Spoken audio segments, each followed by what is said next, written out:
Hello, welcome. We are live.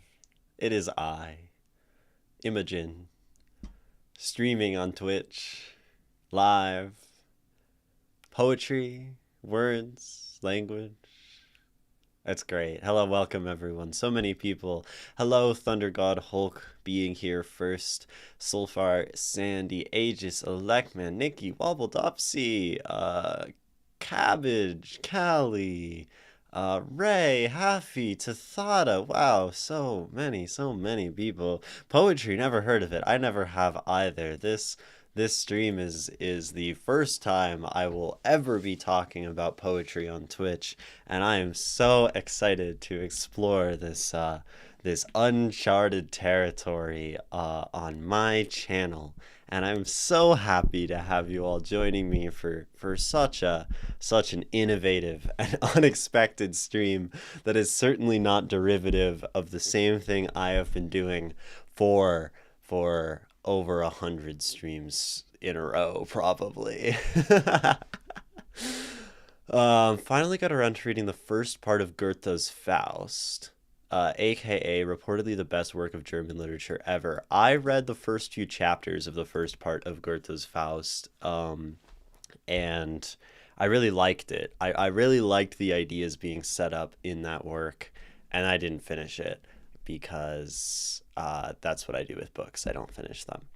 But I've heard really good things about the second part, Cabbage, because Goethe wrote the first part of Faust at the start of his life as like a 20-year-old, and then he didn't finish Faust and write the second part until he was at the end of his life. So it offers, I think, some sort of perspective and kind of life finality and completion to that work that I've heard is very valuable and underappreciated, because a lot of people only read the first part of Faust and don't read the second for some reason. At least this is what I've heard. Granted, I read the first part and DNF'd it for now. So, for to no fault of Goethe,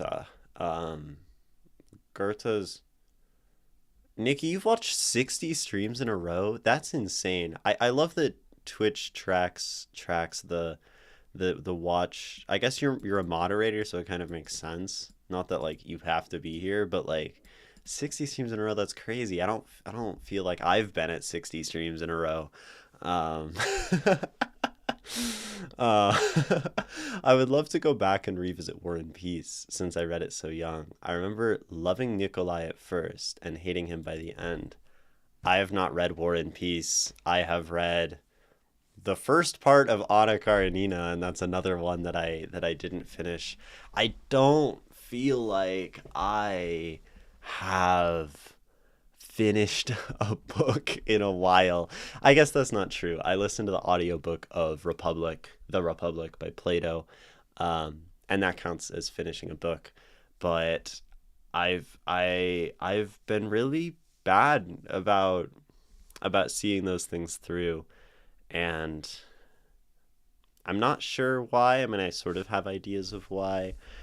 Maybe because I just get bored, but uh, I'm really looking for a book that demands me to finish it. I've had this idea for a long time that I've flirted with on and off in art, that as an artist, some of your responsibility is to demand the attention of your listener, because the world will compete for their attention in so many ways. And so you must create something that imagines and is vivid and grabs them by the throat and suffocates them with your creation. um and if you can do that, then you've done something very impressive. Now, I don't think that's the only way to create art. That's just one approach, right? We can also create things that are subtle and have this like distant kind of abstract intrigue, or things that require a more logical outlook to appreciate. Like, but I still like that notion of the art that kind of punches you in the face. Sometimes I'll be doing something and I'll have music on in the background, and it's not that often because I really just focus on a single thing at a time. I don't have anything in the background while I'm writing. Usually I'm like, I have to be alone with myself and my pen, right? But uh but sometimes I'll have music on in the background of doing some like rote task, like copying poems from my journal into my computer, right? And then depending on the music, sometimes, there are parts of songs that just force you, right? That just force you to listen to them, or at least they force me to listen to them. And they say like, you need to stop what you're doing, Imogen, and you need to like go over, close your eyes, like turn up the headphones and just like melt into this song.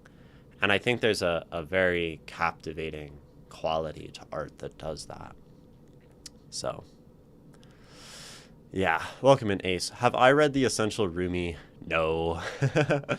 I have read a lot of poetry, but the lion's share of poetry that I've read is from the people who submit things to me on stream. I've read a few other specific poets from certain collections, but honestly, I feel like I haven't read that much poetry and I'm not that well read of a person. But maybe that's always the feeling as a lover of knowledge, is that there's always so much more, and so like relative to what could be read, we are sort of always in this state of infinite smallness, because every day more words get written than we could read in a lifetime, right? And that's beautiful. But that's also why we maybe have to make art that captivates if we want to be an artist, right? If we want to stand out, right? And in that way, if that's our goal, then there's a lot to stand out from. I know you never got around to reading it, but I want to let you know that you removed your last chapter. Okay, because you did some changes. Gotcha. Gotcha. Death has taken the wrong 80-year-old twice this week, right? Dolly Parton, and who's the other one? Nikki just said it. Tim Curry left us. I don't know who Tim Curry is, and I mean, I didn't really know anything about Dolly Parton. I feel like I just know she's one of those like old people like oh my gosh, Tim Curry is from Rocky Horror Picture Show. Oh man, that's evil. It's tragic. But like Dolly Parton, I don't know. It's like when the Queen died or whatever. I'm like, okay, that's like a venerable woman who died, and I think that's the same with Dolly Parton. I'm like, I don't actually know who this person is. So maybe that's fucked up. But I'm not very like culturally literate for these kinds of things. Rumi rocks. Okay. Yeah, I don't have any Rumi. You mean like yesterday's micropoem? I don't know at that point what you're referencing, but maybe that it grabs your attention. Micropoetry has a way of doing so if it's well written. Happened to me with The Pine, doing the best he can. That is not a name of anything I'm familiar with. Doing the best he can by The Pine. Okay, this seems cool. Love me a music recommendation. This will go into a tab over here. Oh, that's some obscure shit, Mr. Aegis. Some 2.7 thousand views on YouTube obscure shit. That's some good stuff. That's how you know it's good. The Reaper keeps missing. Maybe, yeah. There are definitely better 80-year-old targets for the Reaper to come collect. Basically any politician in the world like could fall to the scythe, and I don't think people would be too displeased. And yet he takes Dolly Parton, right? And Tim Curry. Tim Curry is icon Rocky Horror. Clue. Okay, gotcha. Home Alone 2 and Ferngully. I don't know what Ferngully is, but that's cool. He was so good in Clue. I don't know if I've seen Clue. Dolly was one of the biggest country music singers. I see. I see. Gotcha. Um, maybe it's fucked up, right? Like people die, and then you get this impulse, like, oh, maybe I should go like read some of this person's stuff now, um, because they're dead. I feel like I did that when Andrea Gibson passed, and I'm like, I guess I should go read some Andrea Gibson because I hadn't read any of them before. Um, just one of those things that like I feel like that's it. It feels fucked up, you know. Another song I really like is "Running with the Wolves" by Aurora. Aurora is lovely. She makes some pretty freaking cool music. I think in that world of like esoteric, like somewhat electronic Scandinavian experimental women music, I prefer Bjork to Aurora, you know. Um, but they're both quite good. They're both good. Bjork Bjork more so. Uh, but I've listened to more Bjork though, so there's that. It was given to my parents by my dad's client, a couple from London 20 years ago, and I found it sitting in the attic on the bookshelf. I don't know if this is referencing Rumi or Faust. On the first page, they wrote they liked to randomly open a page and left words of poetry and let the words of poetry sink in. I love that idea so much. Yeah, that's a great way to treat poetry, right? To just like open up and like see what happens, find the words that sink in, not spend too much time on things that don't inspire, but just to like, you know, discover it naturally, let it speak to you. Those are fun things. I usually need music or something like this in the background. Working on my mental health first aid lesson. Hell yeah. For TWLOHAs, I certainly don't know what that acronym stands for. Suicide prevention charity drive in September. That's super cool. I love that you do cool shit like that, Mr. Aegis, and teach people things, lessons about important ideas. Uh, Very, very, very cool. And guys, go, I don't know, go follow Mr. Aegis on Twitch. He's like a teacher and like teaches actual things, just like a class, and also plays games. I think so. That's cool. If you enjoy comedy of errors, watch Clue. Okay, okay, cool. To write love on her arms. It's a mental health organization. Gotcha, gotcha. That's a great name. That's a great name to write love on her arms. That's a really, really kind of powerful phrase to write love on her arms. Nonprofit organization from America, helping people with addiction, depression, self injury, and thoughts of suicide. Hell yeah. That's super cool. Sounds very poetic, right? Right. Welcome in, Born of Africa. Welcome in. Getting the YouTube chat going for us. Excellent. Let's read some poetry.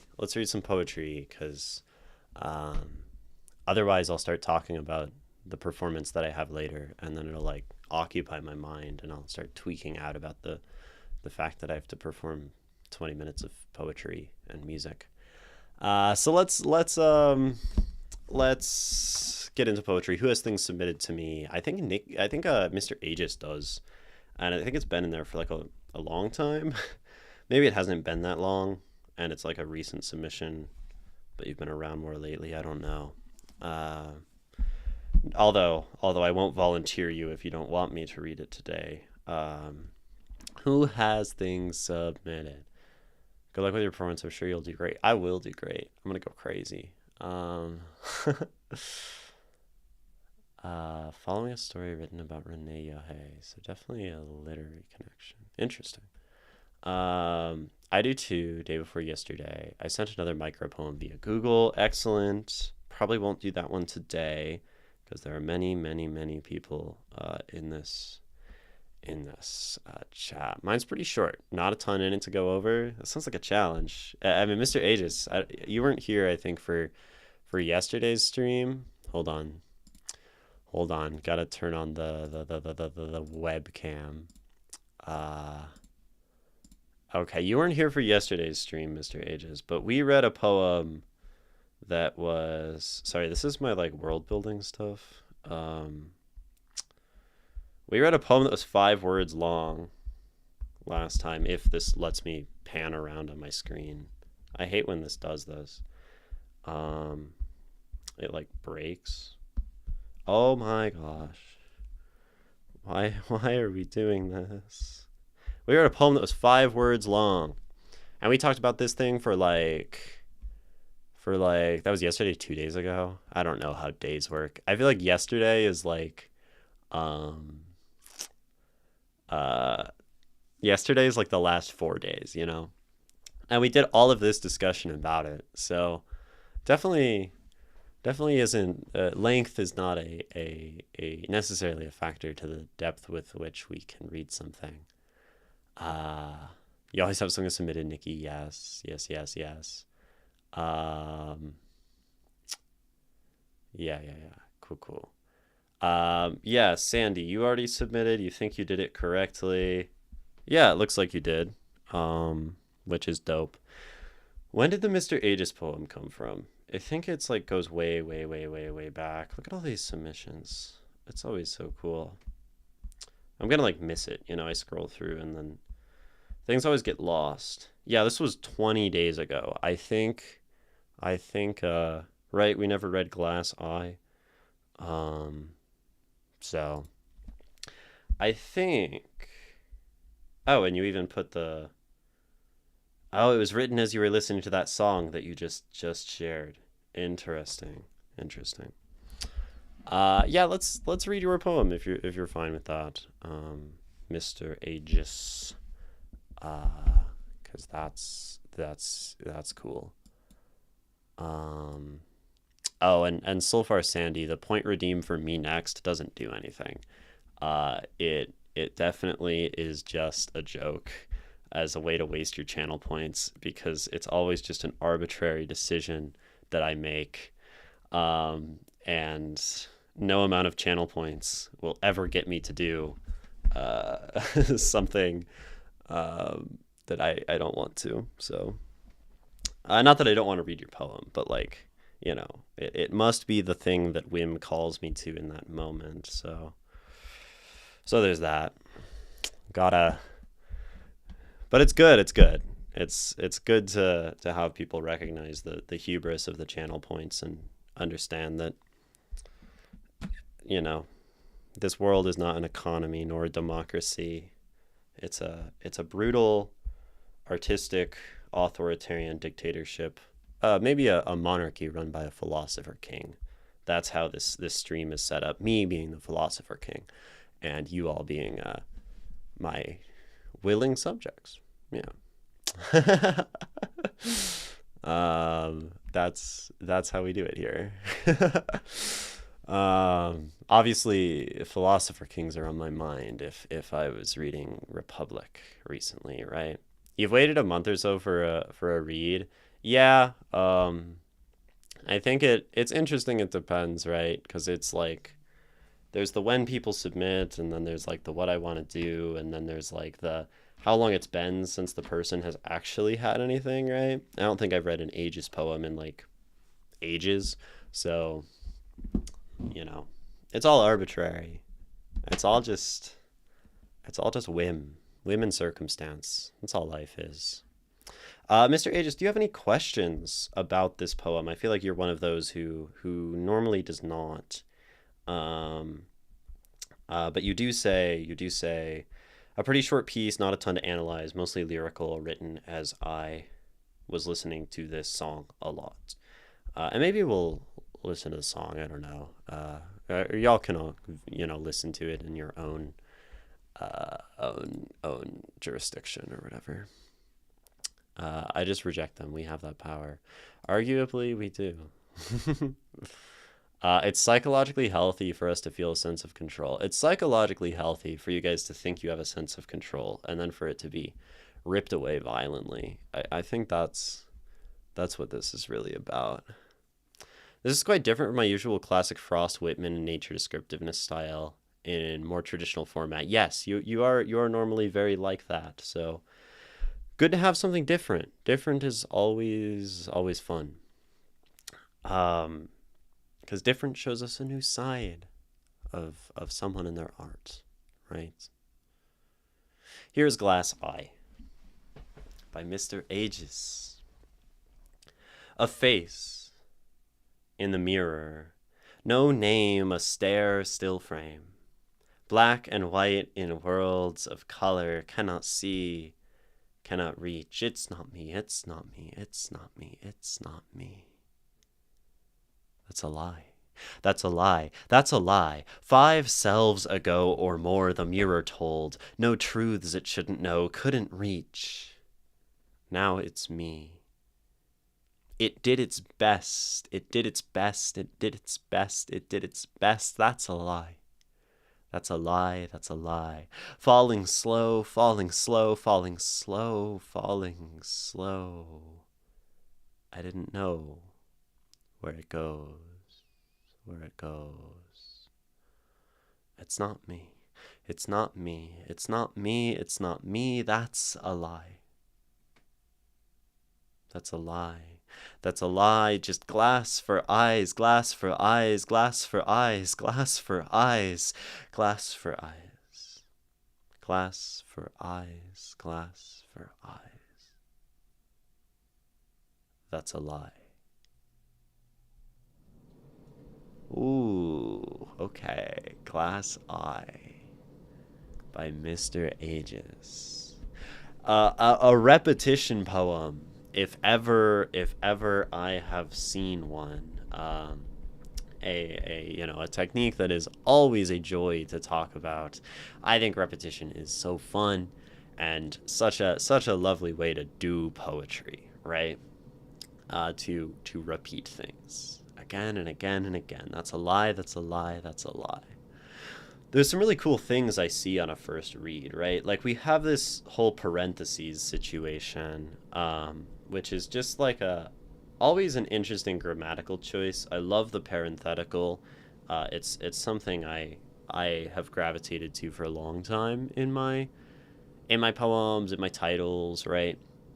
But then it's interesting because like we have certain things that are in parentheses and then sort of eventually jump out from the parentheses and become, realized. So that's really cool.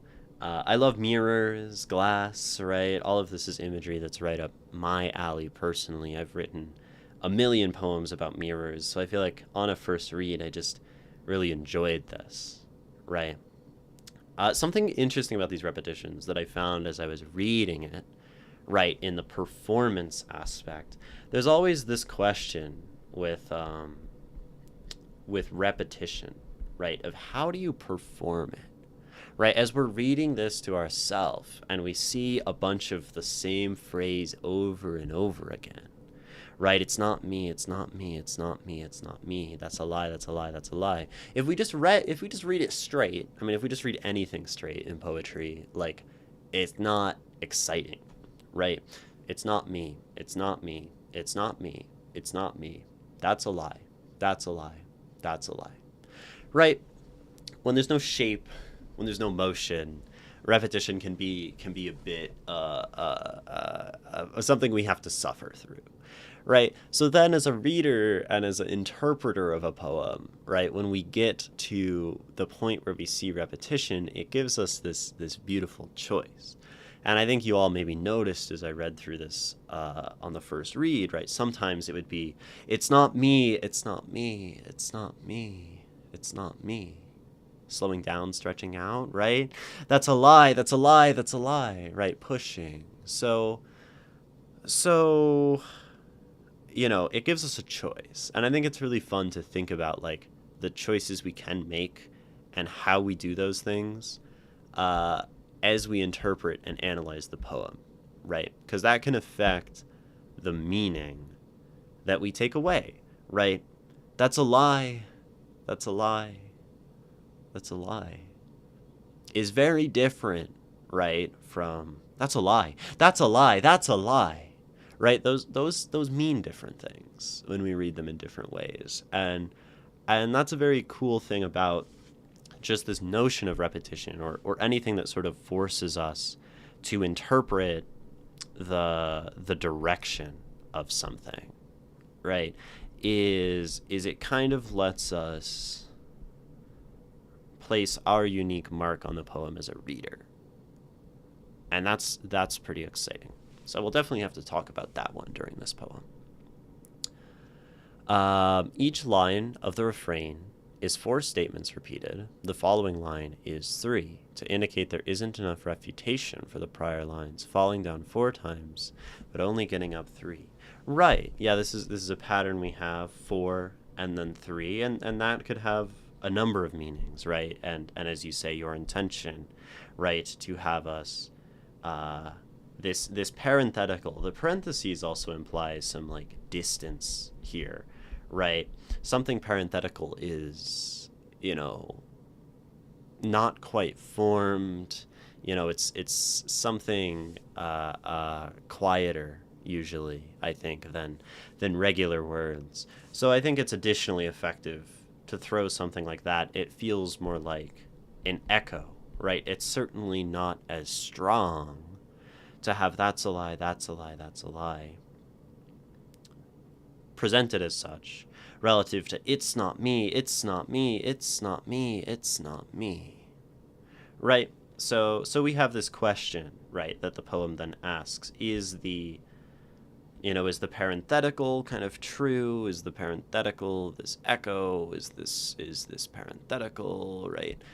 Something we should listen to, or that we think is strong enough to sort of actually reflect onto these prior lines, right? And that's a mode of interpretation that we also get to engage with. Like, how do we treat this relationship, right, between the call and response, the 4 and the 3? And I think even hearing Mr. Aegis' sort of intention there, right, it still offers a great degree of flexibility in how we might read those lines.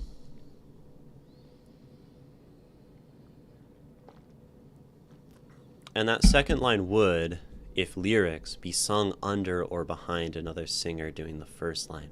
I see, right? And I think we see that when we look at lyrics of a song, is sometimes you'll have the lyrics that are going on in the present, and then the parenthetical ones will be a sort of echo, a chorus happening behind. I've always wondered and thought, about how to present poetry that can have that effect, right? Because as we're reading, the tricky part about poetry, right, is we only get to read one thing at a time. At least as far as I've ever seen in poetry. If someone wants to have a real challenge, I'd love to see someone approach trying to write a poem. Write a poem where multiple things are being read simultaneously. It's kind of challenge the notion of reading that we have. I think there were it gives me ideas, right? There might be ways to do this, right? If you could have a 2 columns situation, but then have these things line up, but then have this one be you could use the parenthetical idea to imply that these things are happening at the same time, or maybe use the subject matter of the poem to suggest ideas happening simultaneously. You could intersperse words within other words, right? I don't know. That's quite the conceptual idea. That's actually something that's very attractive to me. These concepts. Writing a poem, trying to do a thing. Anyway, let's read the whole poem again. Let's do the whole poem again. Here is Glass Eye. A face in the mirror. No name. A stare, still frame. Black and white in worlds of color. Cannot see, cannot reach. It's not me. And one way to read this, right, is 3 kind of fits in between four, right? So we have like three spaces in between four phrases. And you could sort of read this as like, it's not me, that's a lie. It's not me, that's a lie. It's not me, that's a lie. It's not me. Right? And then that sort of is maybe the closest we could get as a reader to having the feeling of that's a lie existing as some kind of echo underneath these words, because then each of these is sort of a very quick response, right, to what is said. And that's kind of cool too. I don't know. A face in the mirror. No name, a stare, still frame. Black and white in worlds of color. Cannot see, cannot reach. It's not me, it's not me, it's not me, it's not me. That's a lie, that's a lie, that's a lie. 5 selves ago or more, the mirror told no truths it shouldn't know, couldn't reach. Now it's me. It did its best, did its best, did its best, did its best. That's a lie, that's a lie, that's a lie. Falling slow, falling slow, falling slow, falling slow. It didn't know where it goes, where it goes. It's not me, it's not me, it's not me, it's not me. That's a lie, that's a lie, that's a lie. Just glass for eyes, glass for eyes, glass for eyes, glass for eyes, glass for eyes, glass for eyes, glass for eyes. That's a lie. It's interesting, right, that this does the sort of 4 and 3, right? 4 glass for eyes and then 3 glass for eyes, sort of to mirror this refrain section. This poem is really curious because it's hard, I think, to find flow in something that is so repetitive, and I think hard to like keep it moving and dynamic, and that's a very fascinating thing. And maybe this poem maybe doesn't demand to be kept dynamic, right? We're sort of reflecting upon ourselves in the mirror. We have this like slowing down, lack of knowledge, lying, uncertainty, right? Inability to see. So maybe this poem wants to be more subdued in some way. I'm not sure. But we also have these 2 stanzas, right, that offer the bulk of, I'd say, the actual kind of like content of this poem, right? Or at least some of the context and the things surrounding this echo, this sort of imperfectly mirrored refrain situation, right? And we have a face in the mirror. No name, a stare, still frame, black and white in worlds of color, cannot see, cannot reach. It's not me. Right, so we have this like disconnection of self, right, between the person I am and the person I see in the mirror, right? Like this thing, right, has no name. It is not me. It cannot see, it cannot reach.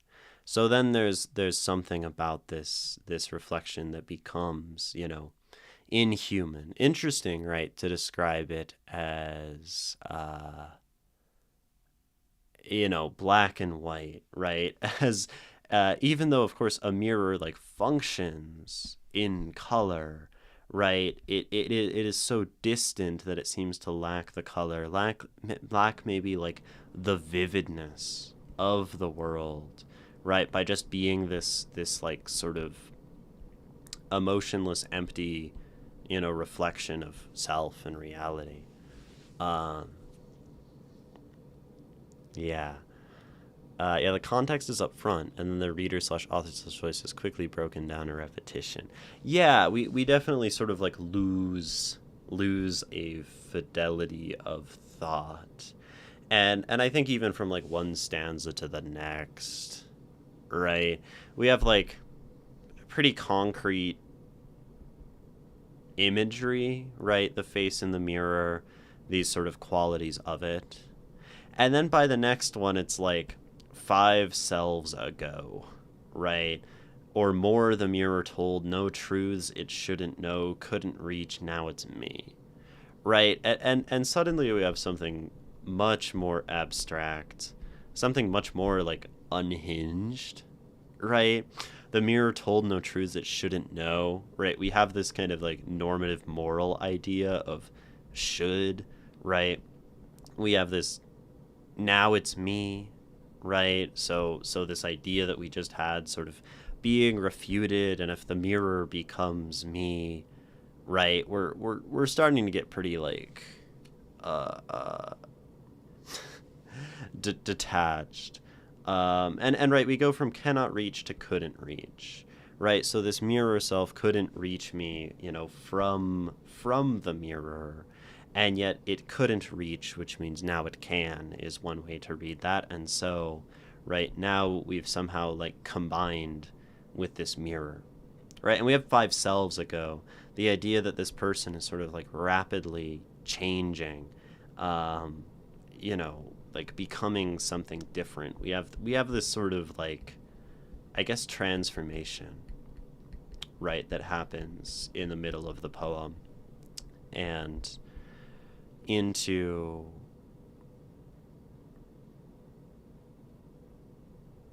something else, right? Couldn't reach, now it's me. It did its best, did its best, did its best, did its best. And I think this has some like echo of the should, like what should be done and what we do and what we know.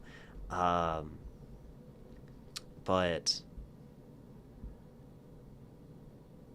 it's interesting, right? When we say now it's me, we continue to describe it, as various things, and then it becomes me, right? So I did my best. I did my best, right? This sort of repeating thing, and I feel like that's such like a collapsing thought, at least the way I read it, to sort of repeat like I did my best, I did my best, I did my best, I did my best, right? It did its best, did its best, did its best, did its best, right? There's like a there sometimes I think the idea of like I did my best has a feeling of like defeat to it, right? I did my best, but like it wasn't enough. Is sometimes the connotation of a phrase like that, not always. And I think like the repetition of it as the mind is unraveling, right? As we're like having this sort of reckoning of self, it doesn't feel positive, right? Doesn't at all feel positive. Interesting how you depersonalize your reflection.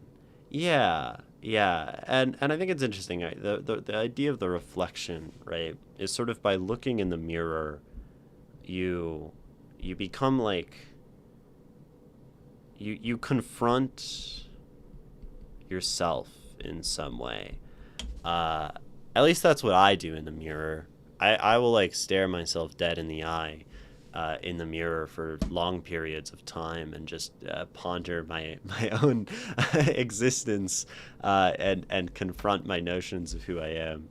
Um, but right, the mirror is a symbol, right? It is a place where we see the thing that is us, and have our being reflected back, have our self reflected back. But to say that like this thing isn't me, right? There's sort of this implication of like it becomes like myself isn't me, or like the me I see, isn't me, or some idea here. Like there's a difference between like the surface, right, the perceptive self, and then like what's actually there.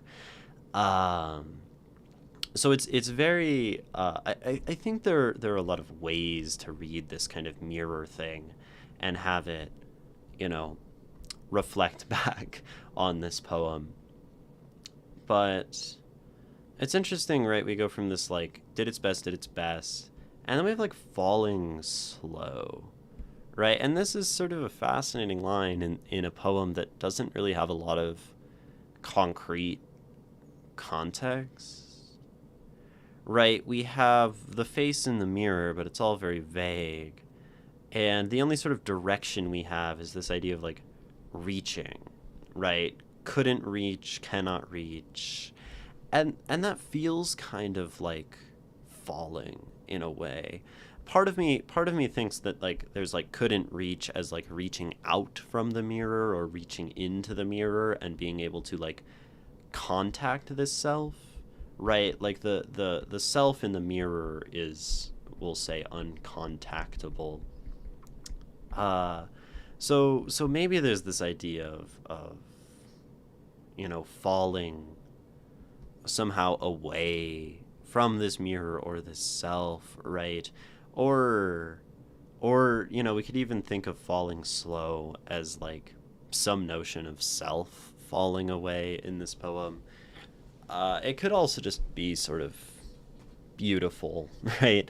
I mean, the idea of falling is generally just very like, um, I don't think falling is often a positive verb, right? Falling, I think, has a generally negative connotation, particularly in art and poetry, right? Like to go down takes us away from like freedom and ideals and good, right? And I mean, not always. Like sometimes we think of like falling and like the earth and the bottom as like a grounded place, but then we're doing so slowly, right? So it's not catastrophic, right? Whatever this collapses, there's still this idea of best. There's still this slowness to the falling, right? There's still this like lie that's questioning all of these things. So everything just feels very uncertain. And maybe that falling is kind of happening through the mind, right? Like falling through notions and ideas, and everything's uncertain, and so life just falls away or something. My mirror poems tend to have the opposite, where I feel like the reflection is the real me. Interesting. Yeah, yeah. The mirror allows us to do some interesting things, right? We can have the reflection be real or not real or semi real. We can have ourself be real or not real relative to our own reflection. The "it's not me" line is it trying to deflect blame? "It's a lie" line also says, like the reflection knows the person is deflecting the truth. That's why it's in the parentheses. It's coming from the background, like from the mirror. Okay, wait. I love that word for this poem, right? That word deflecting. Because I mean that works so well with the notion of the mirror, right? It reflects, but it also kind of it takes this deflection, where it bounces off of something and goes in a different direction. But I need to read that again. The "it's not me" line, "it's not me, it's not me, it's not me." Is it trying to deflect a blame? "It's a lie" also says line also says, it's like the reflection knows the person is deflecting the truth. I see, right? So if we think of "it's not me" as the speaker, right? The person, the real person, right? The real person. And then we have the "that's a lie, that's a lie, that's a lie" as the mirror, right? Then it's sort of like sitting in front of the mirror which reflects our self, right? And, when you are confronted with self and you say "it's not me, it's not me, it's not me," right? That sort of confronting image, uh, acts as an underlying challenge to any lies that we tell to ourselves. Welcome in, Messier. Right? It's almost like maybe there's this idea here. If we read it in that way, you can't you can't lie to yourself. You can't lie to yourself in the mirror, right? When you are looking at yourself and confronted with your own existence, then there is something here that acts to challenge that thing, right? And then maybe you have this aspect of like looking at this face in the mirror that is nameless and empty and still and black and white and sort of suffering, right, in this way. Helpless, unable to see, unable to reach, right? Blinded, right, with these glass eyes. And so you say, that thing's not me, right? I can't possibly be that person, right? Like, that's someone else, that grotesque image that I see reflected back. So you say, it's not me, it's not me, it's not me. And the mirror says, no, that's a lie, right? It is you. I am you, right? The mirror told me no truths. The mirror told no truths it shouldn't know, right? This idea of the mirror told no truths it shouldn't know. So the truths it told are the truths it knows, right? But I think this speaks to like the mirror told no truths it shouldn't know. When we use a double negative like this, I think it tends to imply, right, it kind of told the truths it did know. Because these like cancel. And in that way, it's like the mirror just acted as this reflection that cast truth back on me.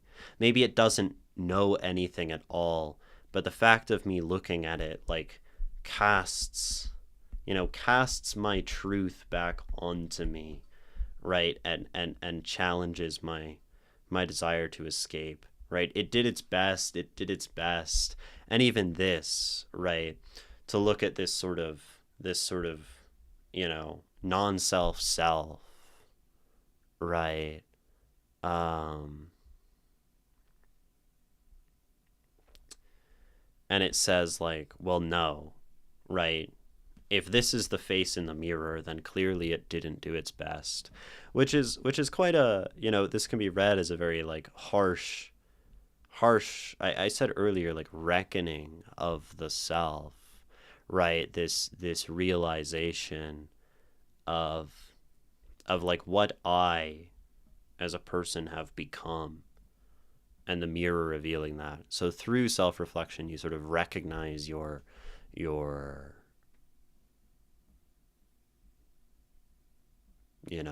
flaws, right? Falling slow, falling slow, falling slow, falling slow. It didn't know where it goes.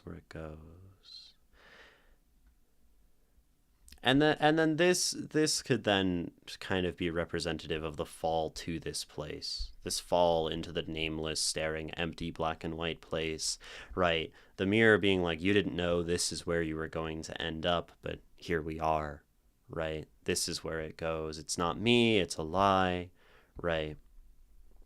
And then we get this last section.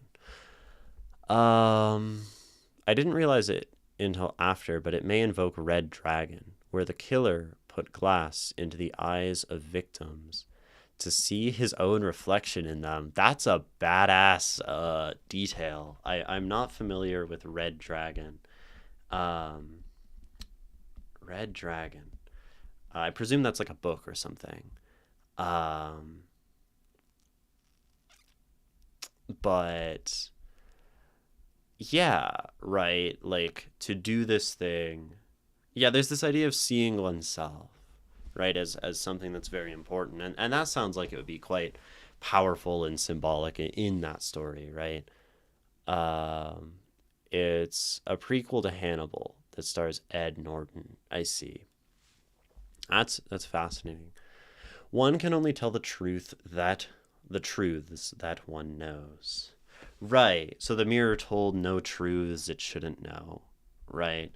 So it cannot tell the truths, or it can only tell the truths it knows, right? Can only tell what it knows. And I think that's a really, I like that phrase. I think that helps me to thought, right? Um, that sort of unlocks this line in a way for me, right? The mirror can only tell what it knows. And so anything that it says, right? Anything that the mirror tells me, uh, is something it knows and thus something that I know, right? So the mirror serves as this thing that illuminates things about me that I maybe already knew, right? And in this way of it's not me, seek to deny about myself. But no matter what, by looking in the mirror, the truths that I know are true are sort of unearthed and exposed. I like that word for this poem, this feeling of being exposed, right? I think that's something that I feel is quite tonally resonant for this work. Drink water. So, we have this ending, right, that we haven't really talked about yet. Just glass for eyes, glass for eyes, glass for eyes, glass for eyes. So, oh, okay, this is great, right? We have this idea of having glassy eyes, right? Like this is a phrase that exists, right? And to have glassy eyes is sort of to be like empty, unattentive, even sort of like dead, right? If someone's looking at you with these just like glassy eyes, they're they become sort of like still and not full of life, right?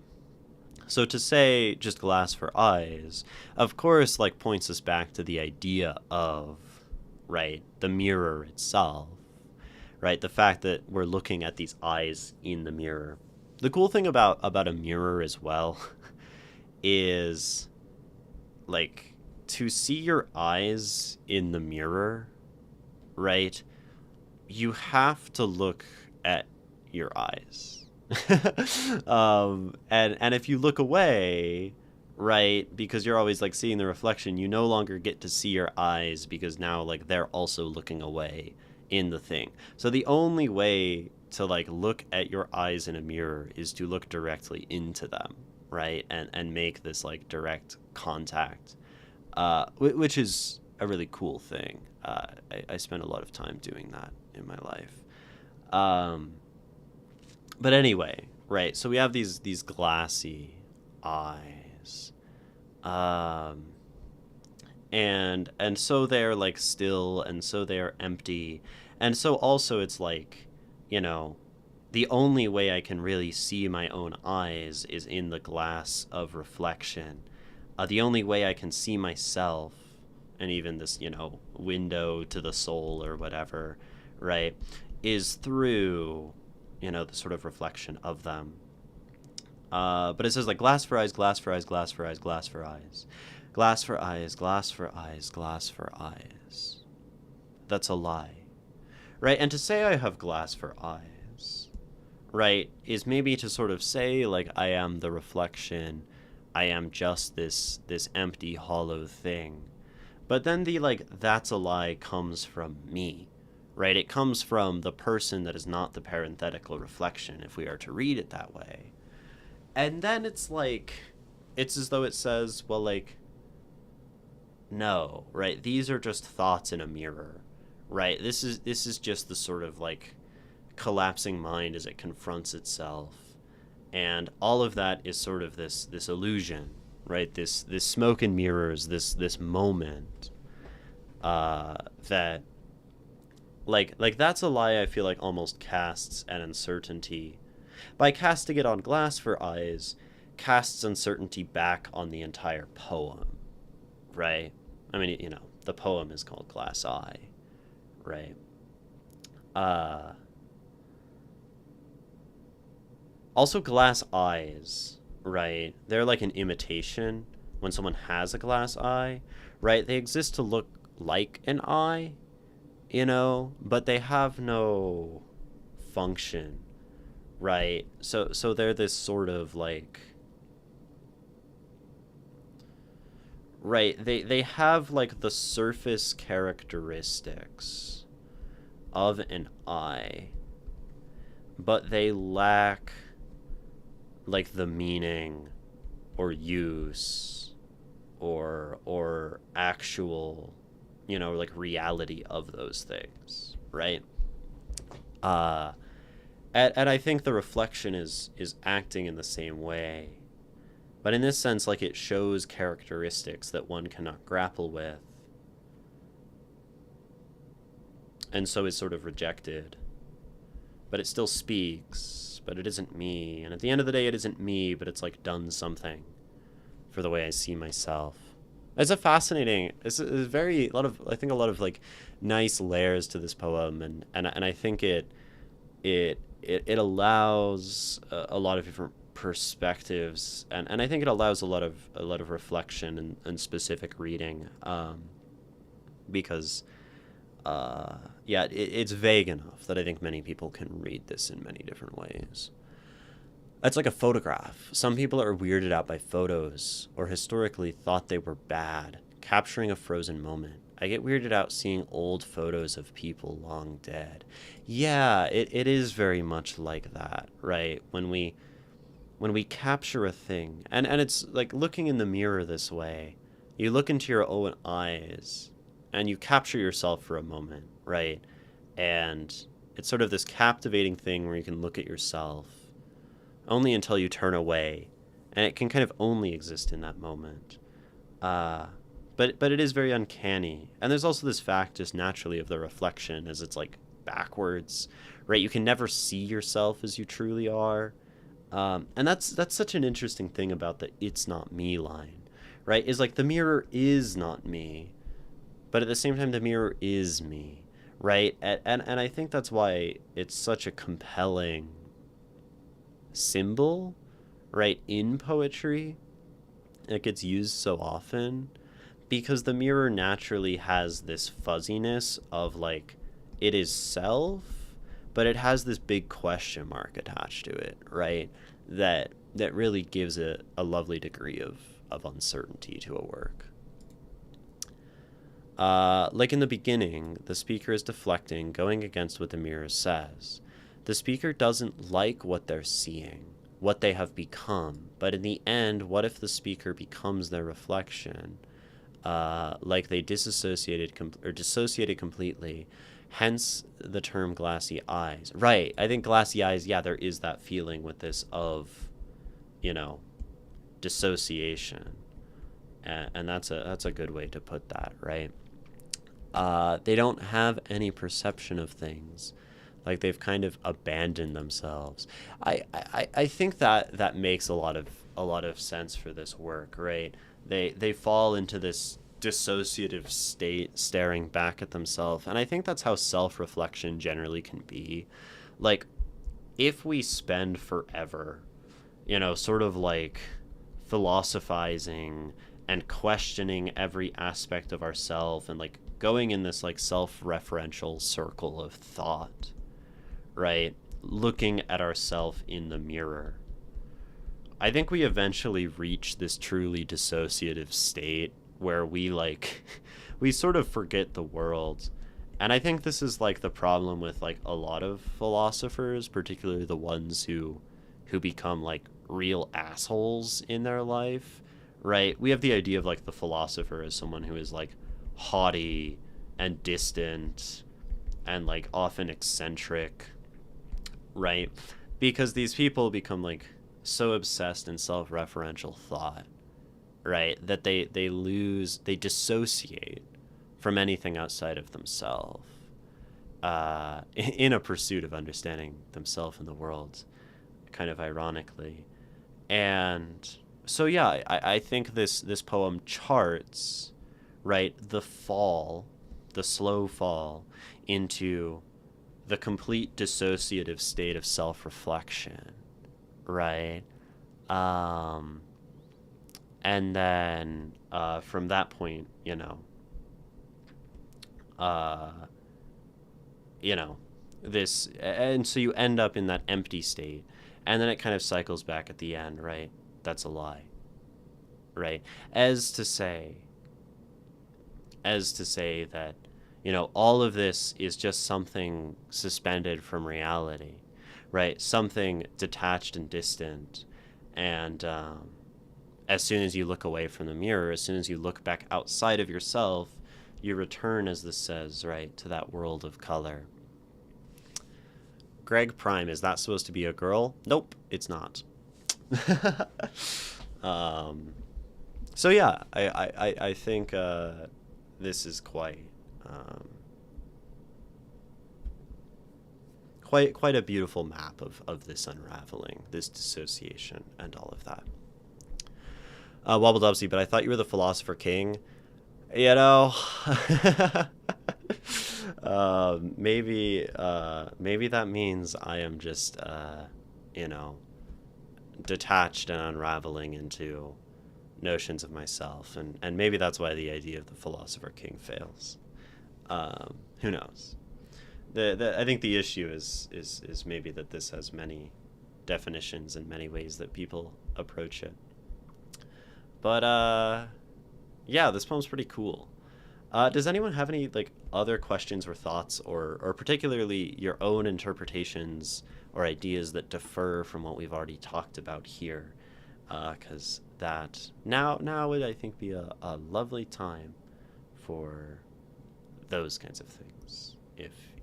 If anyone has those perspectives, if not, we'll read it again, and we might be done with this poem. I might find something inside of it that leads me to come back. I think this, as often is the case with reading these poems on stream, they offer further chance always for reflection, pun intended.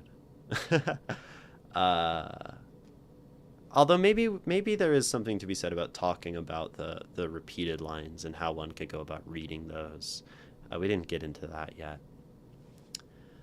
The "it's not me" line gives me chills. Excellent. If poetry is giving you chills, that's a really lovely place to be, right? Nothing specific, but the praise that when I first read it, but the nothing specific, but the praise that when I first read it, it was very creepy and got to me. Yeah, this poem is very creepy, right? I think detaching from the self is a creepy, eerie thing. You don't really like the poem, though maybe that's because I came in late, and that's okay. It's okay to read a poem and not like it. I'd be curious, Drowning Devil, to know what it is about the poem that you don't like about it, right? That's always going to be more helpful to the writer, right? It's fine to not like something, right? And it's also fine to like something, it's fine to not like, right? We can do both of these things. And but if we just tell the author, I like your poem, that doesn't mean much. And I don't really like your poem also doesn't mean much, right? Those are generally pretty empty, right? But when Wobbledobsy says, I like it because the way it feels creepy and got to me, right? It's like, okay, well, that's some more detail, right? I like it because.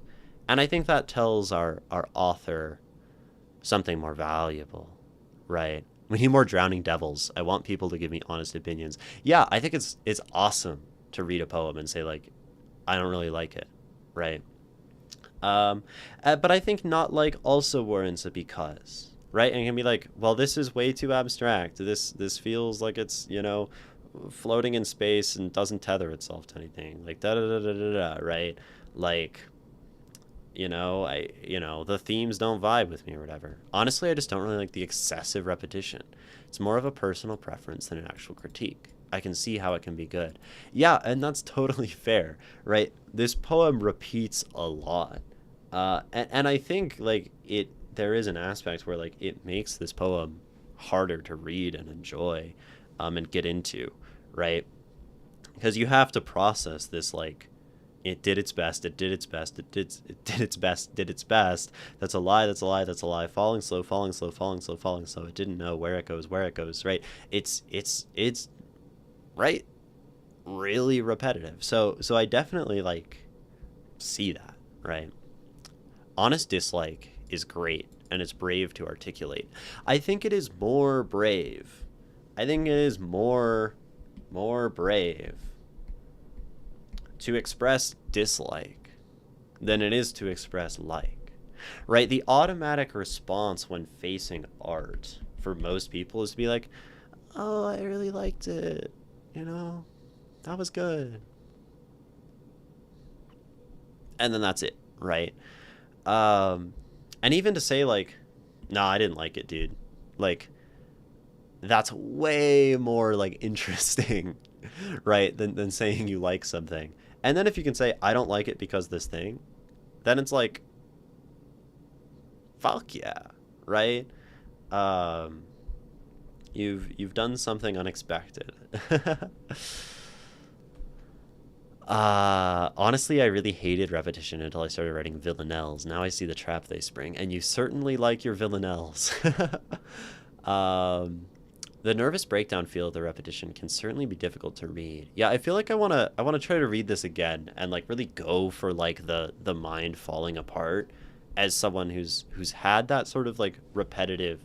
Like I remember one point I was having a mental breakdown uh, after I would say I like really significantly like emotionally hurt another person in my life. And I was curled up in a ball, tucked into like the corner of my room. And I was like using my finger to like trace a circle on the wall, like again and again and again and again. And I was like repeating some phrase, like sobbing to myself, like, "Oh, I'll never do it again. I'll never do it again. I'll never do it again," or something like. And I was like making these like circles on the wall, and it was just so like deranged repetition. And I think that's something repetition can do if you allow it, right? And I think maybe so a way to read this poem is to have it spiral toward that place of um, curled into a ball in a state of psychosis, drawing circles. Not my not my highest moment, if I if I had to say. So I'm gonna try to read it again. This won't be like a final reading, so I want to explore this a few times. Glass eye, a face in the mirror, no name, a stare still frame, black and white, in worlds of color, cannot see, cannot reach. It's not me, it's not me, it's not me, it's not me. That's a lie. That's a lie. That's a lie. 5 selves ago, or more, the mirror told no truths it shouldn't know, couldn't reach. Now it's me. It did its best. It did its best. It did its best. Did its best. That's a lie. That's a lie. That's a lie. Falling slow, falling slow, falling slow, falling slow. It didn't know where it goes. Where it goes. It's not me. It's not me. It's not me. It's not me. That's a lie. That's a lie. That's a lie. Just glass for eyes. Glass for eyes. Glass for eyes. Glass for eyes. Glass for eyes. Glass for eyes. Glass for eyes. That's a lie. Right, that has a very different tone than how I've been reading it and letting it really uh like I like that. There's a really interesting rhythm to like glass fries, glass fries, glass fries, glass fries, where it like kind of stops sounding like words, you know? Especially when it's quiet like that, right? Just glass fries, glass fries, glass fries, glass fries, glass fries, glass fries, glass fries. You know, it'd be really cool. It'd be really cool to write a poem, right, that uses repetition like this and finds a set of words that, like, when repeated, right, starts to sound like something different. I feel like this is something kids will do as like a joke to like play on each other. They'll be like, say this phrase like 10 times fast in a row, and it will like go from like some other phrase to like I'm gay or whatever because of like the way that you say it and the syllables land.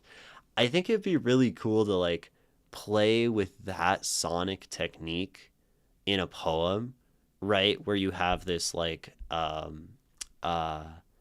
uh what's the this sort of like homophonic phrases, right? Where like one phrase turns into another one through repetition. That would be like really uh difficult, but I think that that's like such a cool thing to explore, right? That's exploring then like the space between words, right? Rather than just the words themselves. I don't know if I have like the mind for that, but um, maybe that lights up someone's neurons in a way. Board of Africa, you say the repetition reminds me of Mark Antony constantly repeating that Brutus was an honorable man. Yeah, right. It starts to convince you of something. In this case, I'm convinced the narrator is running from a truth. Yeah, right. It can by repeating something again and again and again, right? It drills this thing in, right? It captivates and grabs your mind in a way that is fairly like inescapable. And I think that's a very powerful thing repetition can do if done well, and also if performed well, right? That's a tricky thing. And that's why I think like this poem's a great example of why I call interpretation, right? Interpretation of a poem, which I think is slightly different from analysis. I think these are two different things, and I do both of them on stream. That's a separate conversation though. Interpretation, one aspect of it, is finding the best way to perform the poem to yourself, right? Because poems on their own have this idea of sound, right?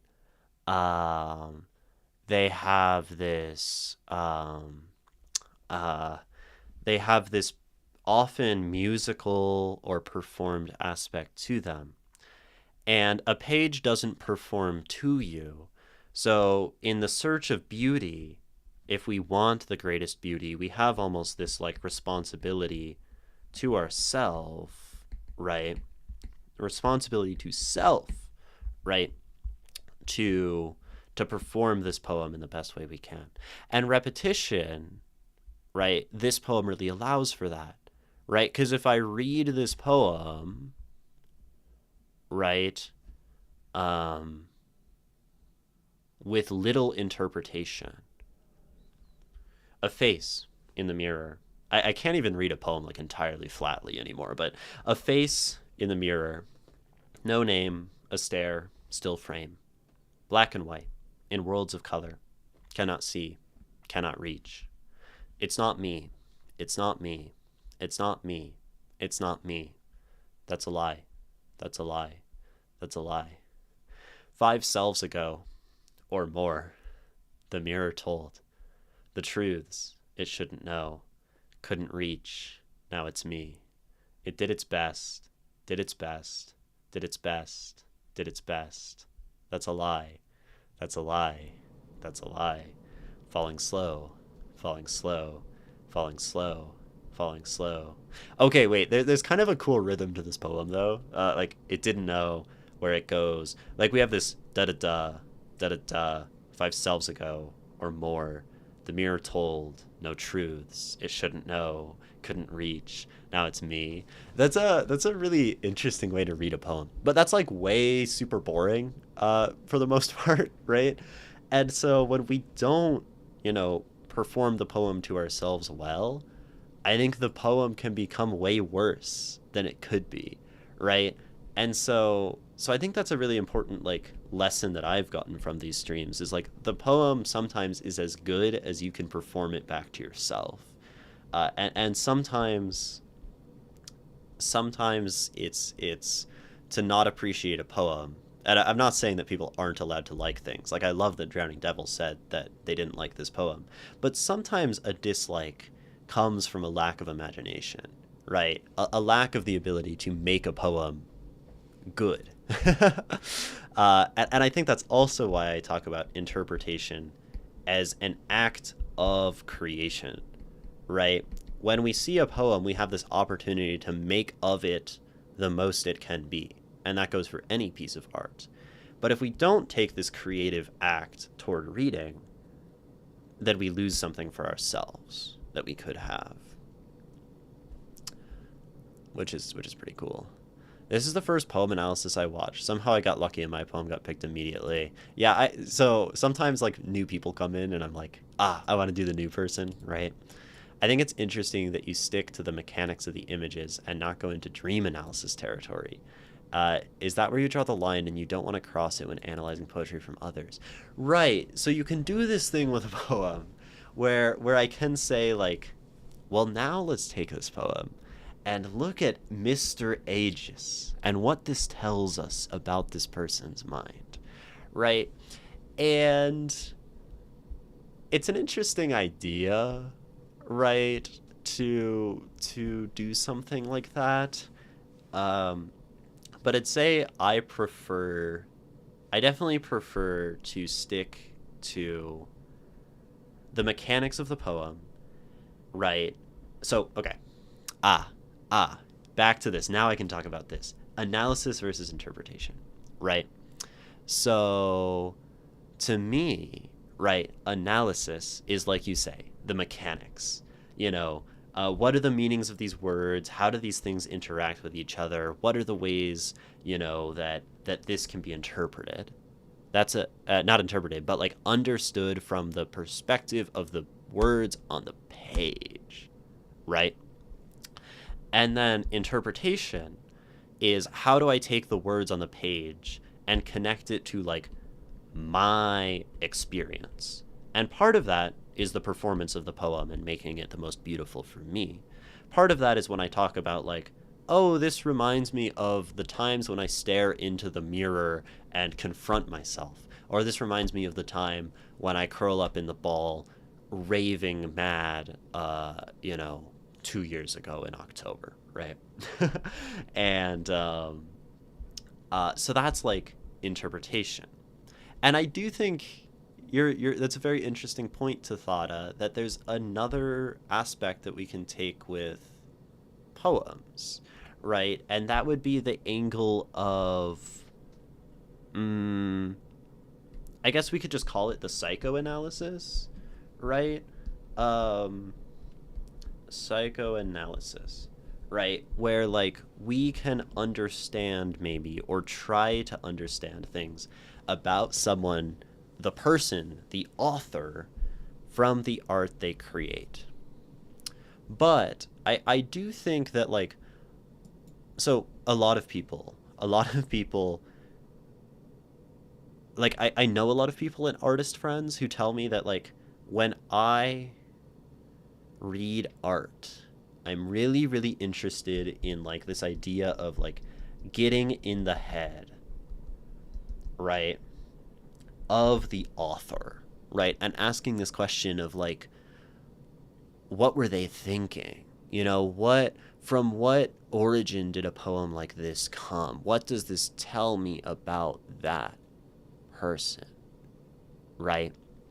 And that's like,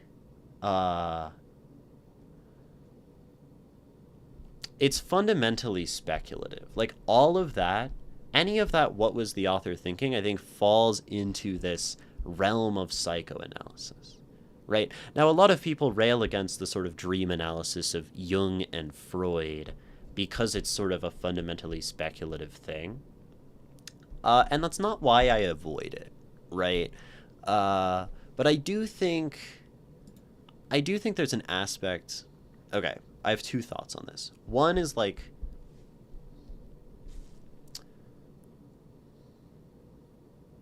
there's probably like a danger for me in a sense of like reading someone's poem and being like, this is what this tells me about you, right? As a person who I don't know, a person I've never met.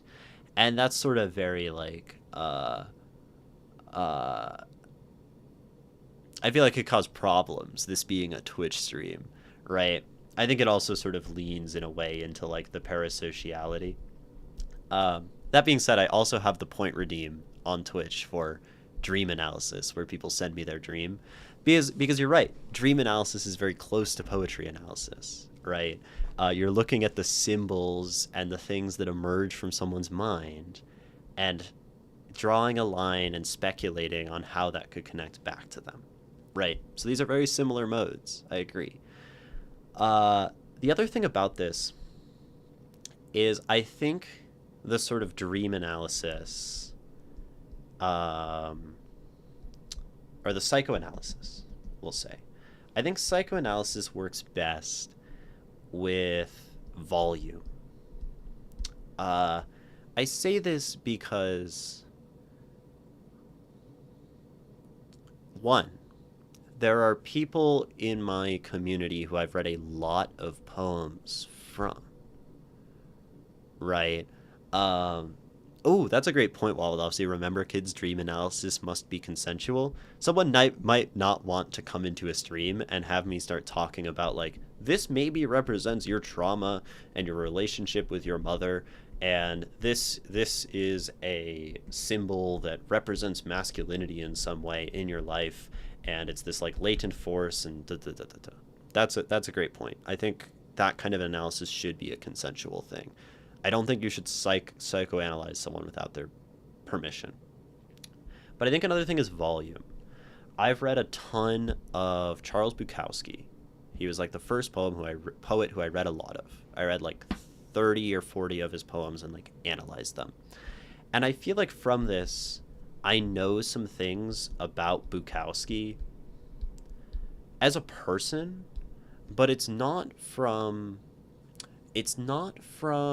any one of his poems, I think, right? But I think the thing with dream analysis and psychoanalysis is you start to uncover it by drawing big patterns, right? Big patterns. This person often writes about these things. This person uses these symbols repetitively, right? This person like has certain maybe complexes or notions or things that are always on their mind, and that creates a much stronger understanding than like this poem on its own, any one poem on its own, right? Because it's about like the cross-referencing of data points. And I think you see this with like the Carl Jung, Sigmund Freud, school of psychoanalysis.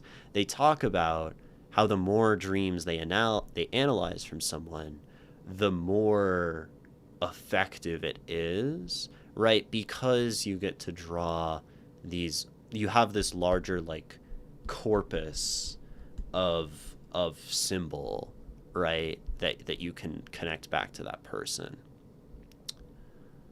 That's a long answer to a short question. But I don't think this is wrong. I used to avoid this because I thought there was no like truth in it based on the speculation. Like I used to say like, it is a bad idea to ask what the author is thinking or think about what the author is thinking. That's no longer a position I hold. It's a position I held like a long time ago on stream when I was just starting out, because that seemed very scary, I think. But yeah, I do think that acts as a third pillar of the artistic experience. We analyze, we interpret, we psychoanalyze. This could also maybe be seen as like, we analyze, we interpret, and we empathize, right? That could be another way to say this, right? I think this means certain things about your experience that I resonate with. Maybe psychoanalysis is to analysis as empathy is to interpretation. Maybe that's a way to put it. We could create this model of the artistic experience where you have the analytic and you have the intuitive and you have like the textual and you have the personal. This is actually kind of a great model now that I think about it. It's a thought, genuinely expanding my mind whenever you share something, right? And textual and analytic is what we would call the analysis. The personal and analytic is what we would call the psychoanalytic, right? And then the textual and intuitive is what we would call the interpretive mode. And then the personal and intuitive is what we would call like the empathetic mode, right? And this is how we could maybe frame like what is going through the mind of like a potential reader as they are going into the artistic experience, right? More psycho-interpretation than psychoanalysis. Well, I think psycho-interpretation is maybe like, yeah, I mean, yeah, I don't know. You can be analytic with it. I think taking like a vast body of work, it can get to the point of truly being like analytic. Unless you're correcting your own message and not me, which is possible. Just so you know, I'm going to work, and when you ask for who wants to read, I will always take it as if I say yes, because I'll be here, but I won't be able to type because my phone is at 2% and going to die. Okay, that you might already be gone. Hello, my top 3 best streamers in writer community. I appreciate that, Sklo Gamer. Comparing this work with my other work would certainly give a varied view of me. Yeah, your others are very pastoral, but it's interesting. You could compare like your Down to the River one, which is this like reflection, this very soft reflection upon death or whatever. And I think this has some resonance in there, with like similar ideas, right? But definitely very, very different poems tonally. Mine is very boring and straightforward. You can wrap it up in 5 minutes. Aegis said this one was pretty straightforward, and here we are, right? My friend once read a book about Kafka, written by Carla Cordua, a Hegel expert and wife of my favorite Chilean philosopher, Roberto Torretti, that offered a psychoanalytic analysis of Kafka and his work. He didn't like it, as he was expecting more of an analysis of his style and techniques and forms. Right, and I think these things are connected, right? The way we textually analyze, right, affects our interpretation of the poem, and so necessarily affects our psychoanalysis, right? The way we interpret something and connect it to our own life necessarily affects the way we empathize with a work, right? The way we psychoanalyze something could affect our empathy and vice versa, right? And the way we analyze can likewise affect the way we interpret, right? The way that I analyzed this poem, and when we got to Spiral of Mental, right,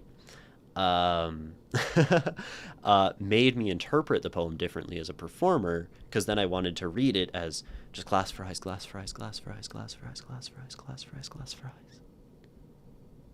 That's a lie, right? To take that interpretation, right, only comes after the specific analysis.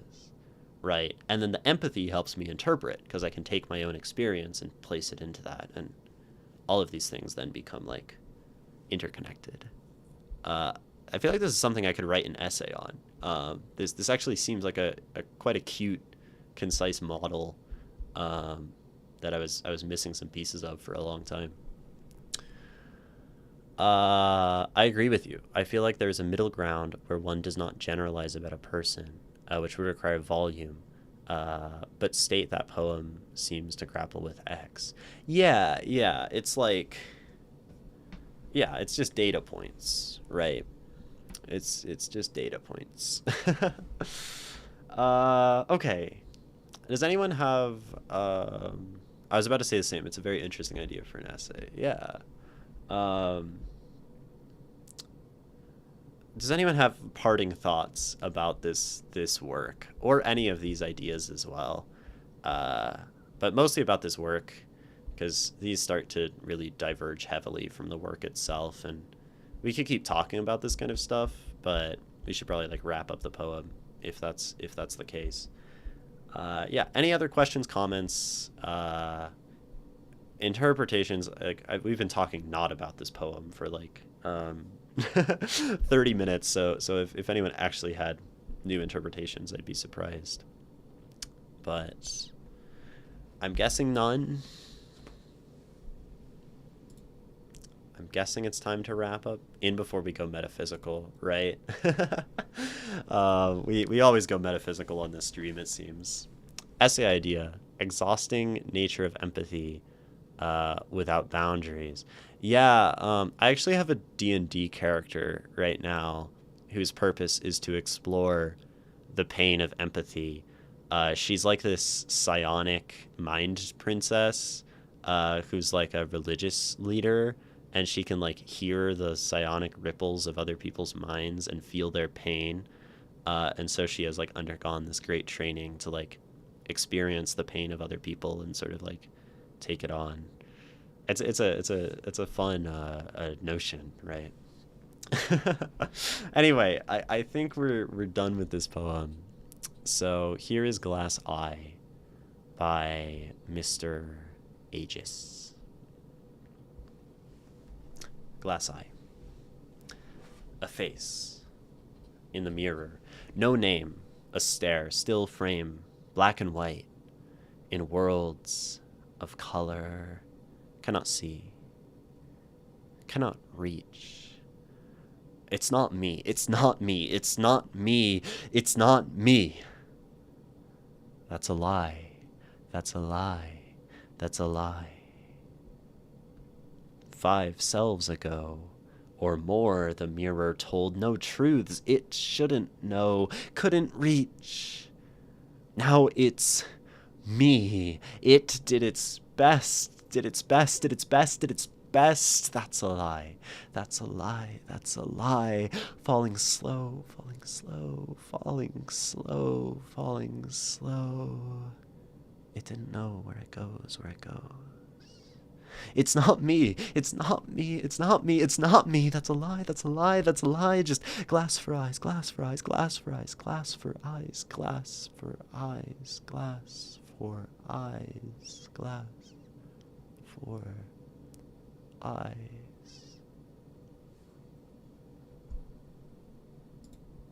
That's a lie.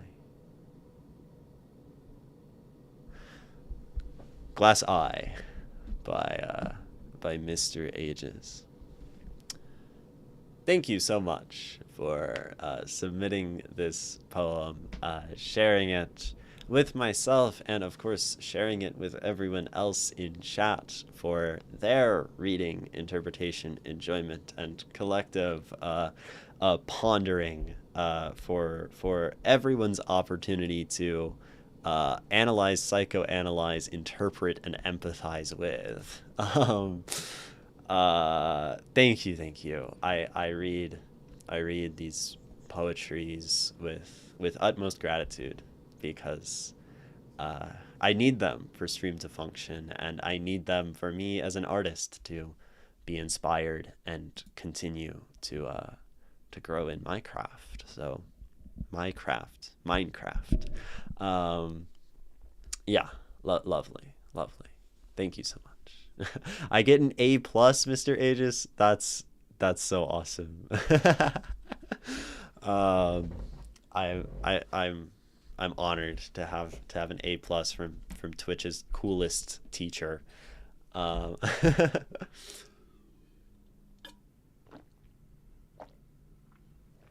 um, wow, Ray, you're getting you're getting auto modded for something in that message. I don't know. That's interesting. I feel like there's nothing in that message worth auto modding. I don't know. It's weird. I have my auto mod settings on very low. Anyway, yes. Why was that auto modded? I don't know. Um, Minecraft mentioned. Yeah. Not much of a Minecrafter anymore. I definitely grew up on it though, like most people my age. You said, was writing an essay on empathy and media analysis to discuss how one can understand human issues using fiction, and to talk about video essays about Freerun. But I strayed so far from the topic that I ended up talking about how Chilean film from the 60s, how this Chilean film from the 60s has the same ending as The Sopranos. That sounds like your average Ray essay. Just stumbling through thoughts and media until ending up somewhere entirely unexpected and unknown. There's an art to that, and a beauty to that. We must silence Ray. His ideas are too radical. Yeah, the idea of connecting The Sopranos, Chilean film from the 60s, and Frieren and video essays and empathy is just too much for Automod to handle. The connection of ideas, the the red line on the corkboard got too intense for Twitch to want to allow that happening. Or it happens like me when you're trying to do research for your book and you end up on a rabbit hole for no reason because you're ADHD and autism. This is interesting.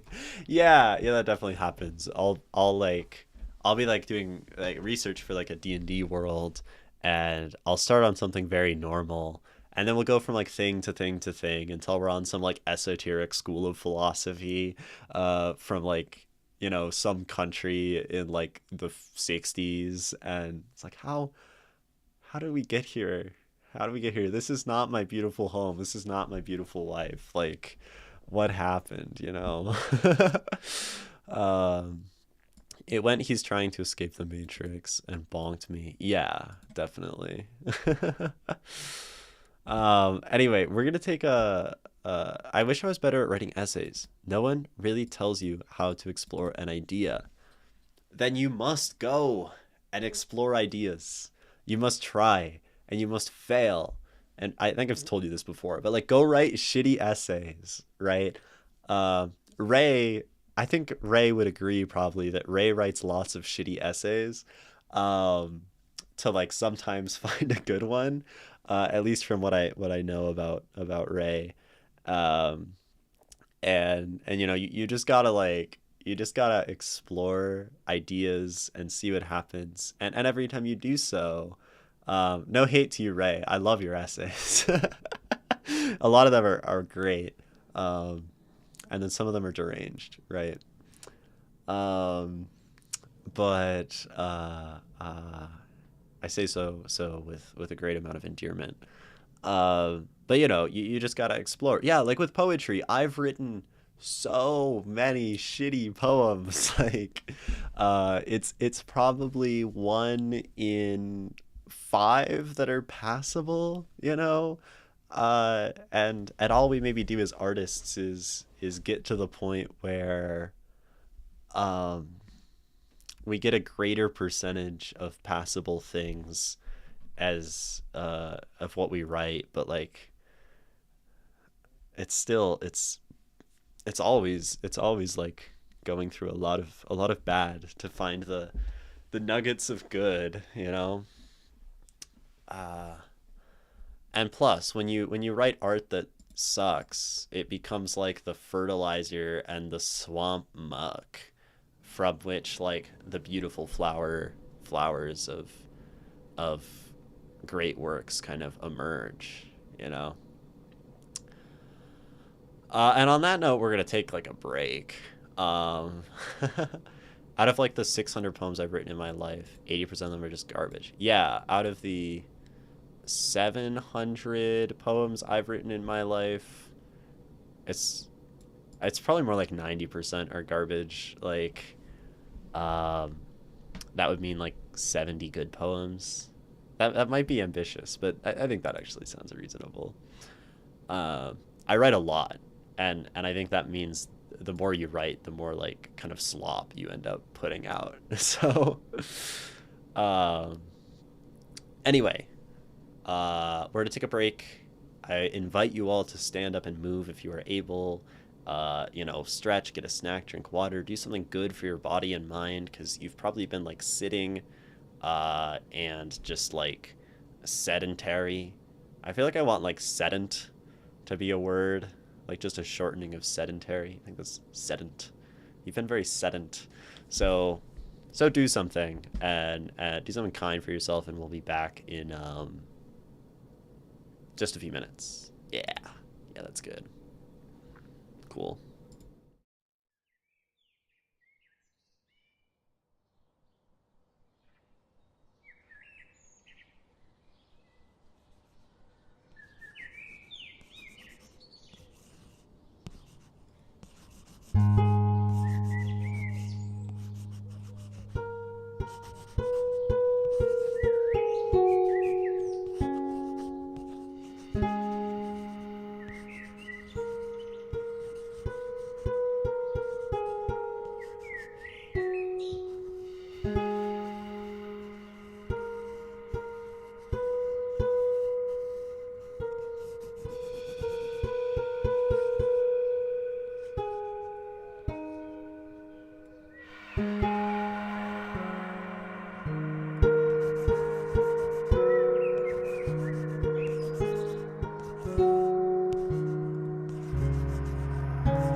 Yo, welcome back from our break.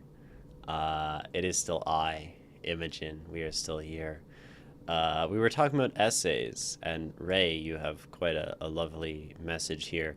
An essay, as its name suggests, is a rehearsal of something, like rehearsing for a role. It's about putting our mental processes down on paper. As Ortega y Gasset said, the essay is science without proof. Yeah, and I think much of art, much of expression is that thing. We sort of rehearse our ideas in the moment. I think that's what stream is for me, right? I talk about these things that I think about art, right? And I'm constantly exploring and like coming to new things, right? Like this model of how we could talk about artistic experience. I'd never thought of that before this, right?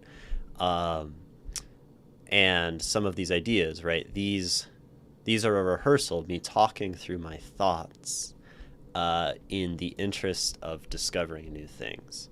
And anyone can do that, right? You can do that by talking to your friends about art or ideas, right? We can do this by writing essays or creating art or creating videos online, apparently, right? And but what's important is just like when we have ideas and we have thoughts and we have like these inspirations, that we do something with them, write them somewhere, right? Like and in whatever way works at that time, right? It doesn't always have to be an essay or a poem or a painting or a song. And I also think that's why it's really useful to explore lots of different means of creating, right? Because sometimes a thought will come up and it would be like, this will make a great poem. But sometimes a thought comes up and it's like, this would make a shitty poem, right? Like how would I go about writing a poem about the artistic experience as a four factors, textual, personal, analytic, and intuitive, intersecting as analysis, psychoanalyst, interpretation, and empathy? Like, there's no poem to be written there, right? So I can write an essay, I could make a video about it, right? I could uh but like, and then some things like this would make a great short story, right? Or this would make a great novel, or this would make a great role-playing game campaign, like this would make a great song or painting or interpretive dance performance. So that's why it can be quite useful, right? We want to give ourselves a great range of expressions so we can rehearse our ideas into reality. Wobbledopsy is powering through the bad with the encouragement here. So it's all our fault. I am very glad that that this place can help you power through the bad with encouragement. Yeah, it's a numbers game. That is one way to treat art. Yes. More than 600, but you have about 600 poems you actually kept in writing. Yeah. Keep powering through. You have an extraordinary voice. Wobbledopsy, you do. You're a great poet. Now I'm gonna write bad poems even harder. That's what you have to do. And yeah, you just keep writing. You just keep creating. You just keep putting your ideas down.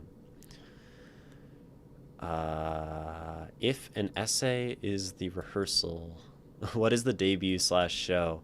I think experience in life. Art and expression and like abstract things are a rehearsal of actually living our life, right? And we think and imagine and create and do logic and analysis and interpretation and all of these mental faculties as a way to, improve our experience of the world. And you do all this philosophizing, right? Rehearsing, your ideas and the things that you value.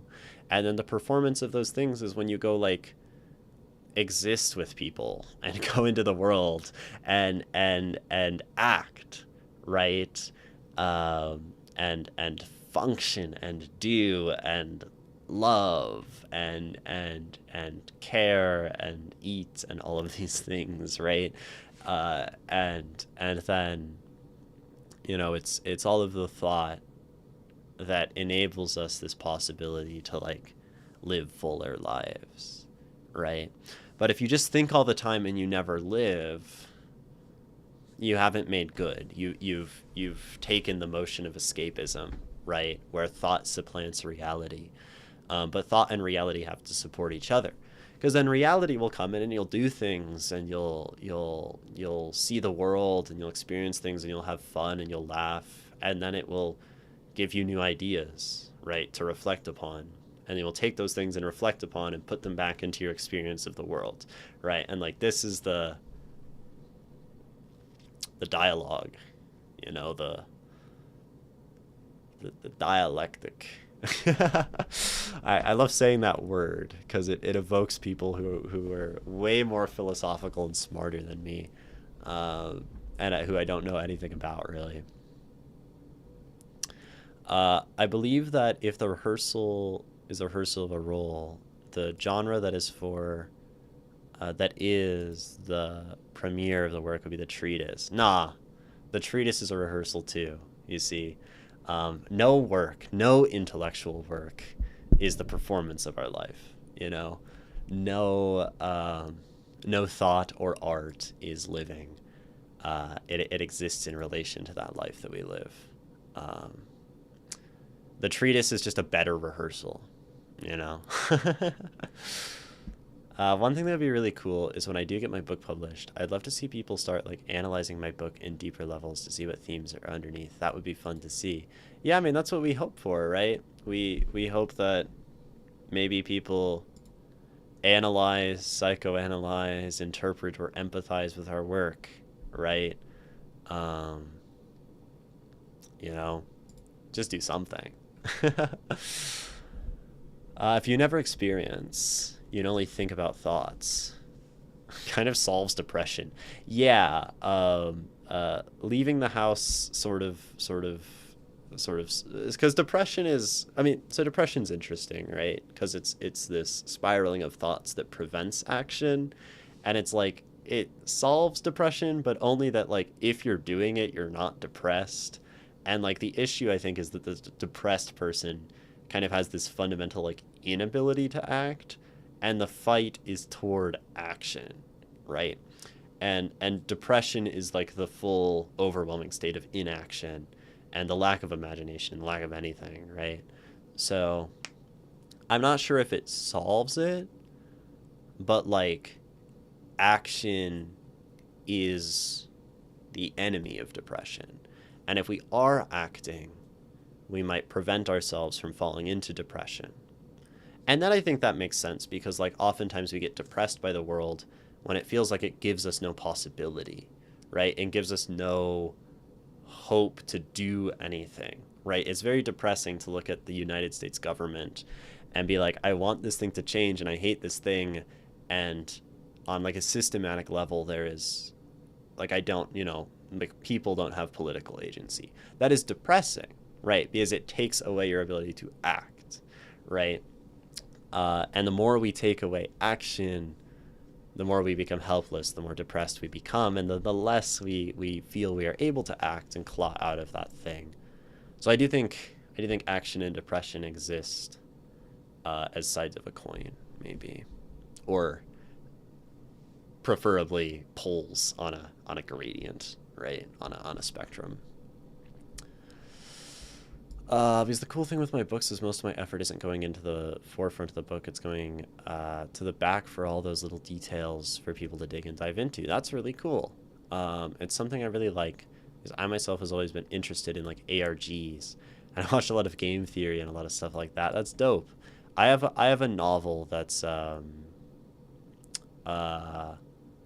sort of I wanted to write it like and like publish it like an ARG.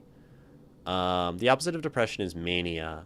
It's one of the opposites of depression. I think there's an intellectual maturity in realizing that like things have multiple opposites. But the opposite of depression is mania. Mania can be described, as a period of high energy, increased impulsivity. You're more likely to act. The opposite of when depressed. Yes, as a also bipolar person, that is the psychological opposite of depression, perhaps. Um, but yeah, mania is a state of constant action, which is interesting, right? I wouldn't even put action as the opposite of thinking. Right. They bounce off of each other. They're interconnected, right? Like we are the point between action and thought, but that doesn't make them opposite to each other, right? They're supportive. I also think like that's the reality with opposites, and maybe like the synthesis is that anything that's opposite of another thing is fundamentally dependent on the other's existence, right? And so they emerge from each other in that way, and they're sort of inseparable. Any opposites that we sort of think of, right? Something being opposite doesn't mean like one thing is good and one thing is bad. It's just that like the notion of an opposite is a thing that kind of in an interrelated way enables the thing to be observed. Yeah, that's some philosophy, I guess. Levi as a main character in my book is so trauma ridden. I have a whole doc just for the trauma. That's real sometimes for sure. There's also the obsessive phase that's super fun. Yeah. What are your thoughts on forgiving others? Oh wait, for forgiving ourselves for hurting others. Oh man, what a question. What are my thoughts on forgiving ourselves for hurting others? This is the thing I've been thinking of about and truly processing in my life, like very presently in the last month. And in fact, later today, I am doing a 20-minute poetry performance with live music, with composed music and improvised saxophone. It's very conceptual shit. But the poem is called Shame. And this is the poem. This is the whole thing. This is my like score / performance notes, and everything in between is going to just be sort of improvised in the moment. There's some musical ideas and some poetic starting and ending points. But so I've been thinking a lot about shame, right? Thunder God Hulk. And I think shame is when we look at something bad that we've done and we have this inability to forgive ourselves, right? And it eats us and destroys us and all of that.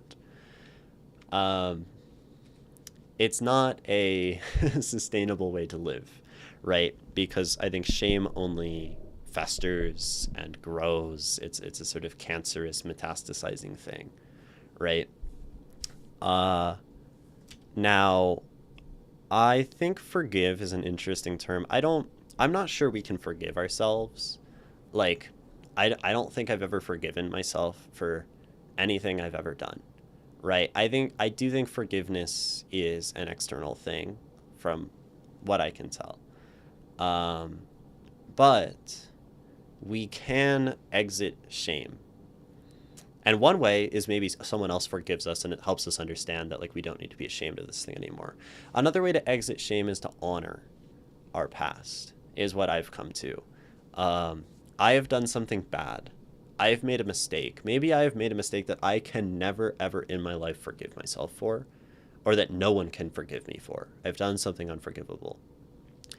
And I can be ashamed of that, or I can turn that shame on its head and say that this taught me something, right? This changed me. This gave me a lesson that I can now fold into my life and my being moving forward. And so rather than being ashamed and letting this thing fester in my gut and my heart, I can honor that thing by living better as a consequence of the mistake that I've made. And then, right, this allows us, out of shame, to kind of go from this backward facing internal suffering to this forward facing kind of like imaginative perspective toward the future. And that is my thoughts on that topic, as I have come to them up to the present, like very recently, kind of having these realizations. But like we have to do something with shame. It's like that one Beavis and Butthead quote: "If nothing sucked, how would you know it's cool?" Yeah, that's like the opposites thing for sure. I saw this meme about bipolar. It was 2 scenes of the same actor in different movies. I guess, going, "I'm the son of God," and then him like, "What's even the point of life, dude?" Yeah, that's basically bipolar. I have genuinely had in my head and believed the thought, as someone who doesn't believe in God and never has, that I am the embodied son of God. Like, in a manic episode, I have genuinely experienced that thought. That's what mania does to you. It's absurd. It's so strange. Intention doesn't remove impact, but reflection helps alleviate it. Yeah, and then reflection, not only in the sense of looking backward, but reflection in the sense of taking a backward-facing thing and reflecting it into a future-facing thing. If we look in the past, we're not, like, okay, this might be a bar. If you only ever look at your past, you're not actually reflecting, because you're not, taking that past and pointing it back toward the future. Reflection, right? It's a mirror. You are the mirror that takes the experience of your past and transmutes them, right, into a future and an imagination and hope and all of these things. Yeah. I've never forgiven myself for anything, and it bottles up and then randomly explodes. Yeah, that happens. We need to do something with the shame. The wave of your hair at the top makes it especially luxurious today. I'm not sure if it was always there. I think it's sometimes there to various degrees, but it is looking quite wavy today. Quite happy with it. Great asymmetry, right? I have a bad habit of bottling things up and holding in shame. Yeah, it is a bad habit always. It is never a good habit, in fact, to hold on to shame. I am gonna try to like have someone record this 20-minute poem, because the whole thing is the process of looking at the past and being ashamed, turning inward, understanding, and shifting toward a perspective on the future. And that's why I'm talking about it in this way, because like that's how I see it. So then you guys can watch it, and maybe it can help you understand your own shame or something through the empathetic mode of art or something. We are all just little vessels of internalized shame, and a bunch of other things too, but that's one of them. How do you reconcile shame and not forgiving yourself with the idea of you are always doing your best, as you said yesterday? Let's see. So there's the "you are always doing your best," which is okay. I used to really, I think I was talking about the "you were always doing your best" as something that I used to really think about and appreciate more. The idea that any action you are taking is the best you are doing, which is very like, it's a very deterministic way of seeing things, and I've been strongly leaning away from determinism. We talked about like Zen Buddhism a little bit on last stream. I am no longer a Buddhist. I actually really, really dislike the ideology of Buddhism and like the conclusions that it comes to on life. I think for me, it is extremely harmful and like really fucked me up and was very useful. It helped me learn important things, right? And And I think that like always doing your best, you know, kind of always this present incarnation of your whole self moving forward in time, whatever. And so like you're doing what you are doing, and so you are doing your best. I don't like it. I don't fuck with it at all anymore, really, because I like agency. I love the suffering of Buddhism. You know, I love the idea of being a person with an ego now, you know, and having to navigate this suffering world, you know, for the time that I have. I think that is where the beauty emerges from, right? Uh, and I still appreciate the notion. Like, I think there's kind of like a poetic beauty to the always doing your best. And I think I can still hold that while like probably not living it. But I think as minds, we can't escape the fact that we like see ourselves as an actor. And maybe there's the fact that there is a deterministic reality. Let's say reality is deterministic and like everything, every thought I have is just a consequence of my like past condition, right? Karmic, right? Uh, if that's the case, even if that's true, my mind is still a machine that thinks it is me, right? And has these feelings and has an ego and a notion of self. And I don't think for me that's something to be like detached from or obliterated, right? Or meditated away. Um, I think the self, it's something to embrace, and desire is something to embrace and understand and revel in. Um, there are, I think, some aspects of my current ideology that are almost hedonic, though I don't like. I think hedonism espouses like positive pleasure, and I think I espouse all experience as beneficial and to be seen as beautiful. Eldritch aspect: the beauty in such flaws is that they are very, very human. Somehow that comforts me. Right, we're human. It's very comforting to be human and all of that. Uh, I know nothing about Buddhism, so this is a very interesting topic. Buddhism is a very, very interesting idea, right? I don't think Zen Buddhism disagrees with any of that. It's about affirming experience without grasping. I see, I see. And I think it's interesting because I had like I like learned a lot about like Mahayana Buddhism and then like read a little bit about Zen. Um, and a lot of it was just sort of my own exploration of the idea of detachment, because I don't like reading. I don't like reading philosophy, basically, um, most of the time. But Zen is a Mahayana tradition. See, I don't even fucking uh, know the words anymore. But uh,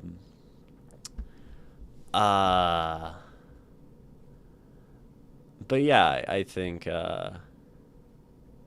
See, I think not grasping. I don't like not grasping. I think non-grasping is grasping's reaching, grasping, fucking having is beautiful. Um, and you do relinquish and you do let go, and life forces you to detach from things, and you could be ready for that to happen, but like, damn, is it beautiful to lose things? Damn, is it beautiful to suffer, right?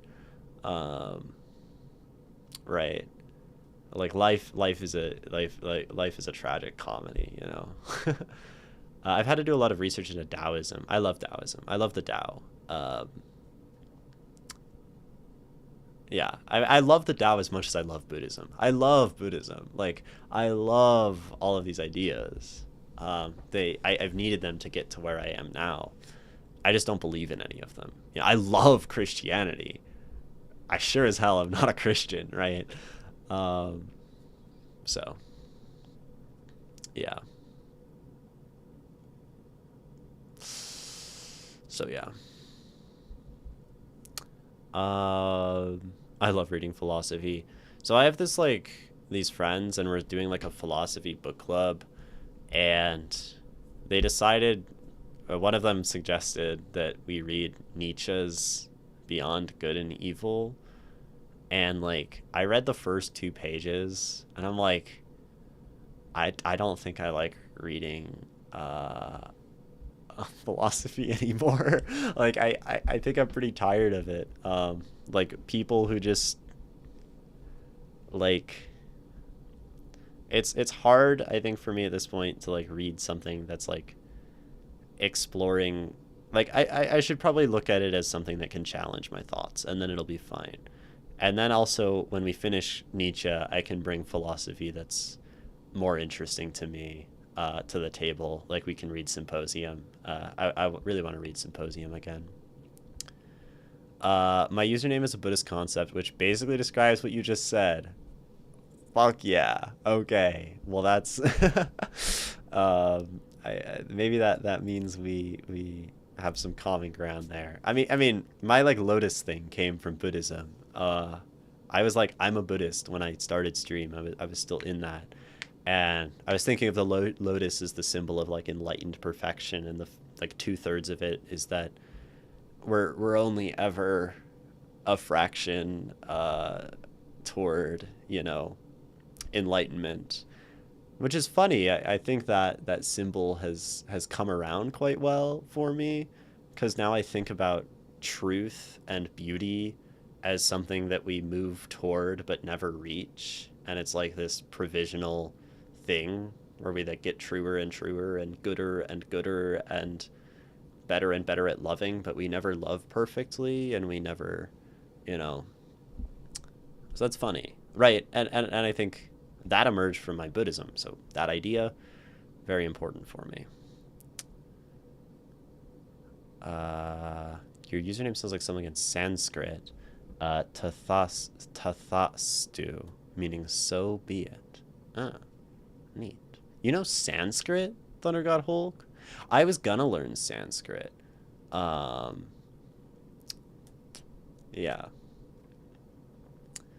To me, that's the opposite of Zen Buddhism. Interesting. Interesting.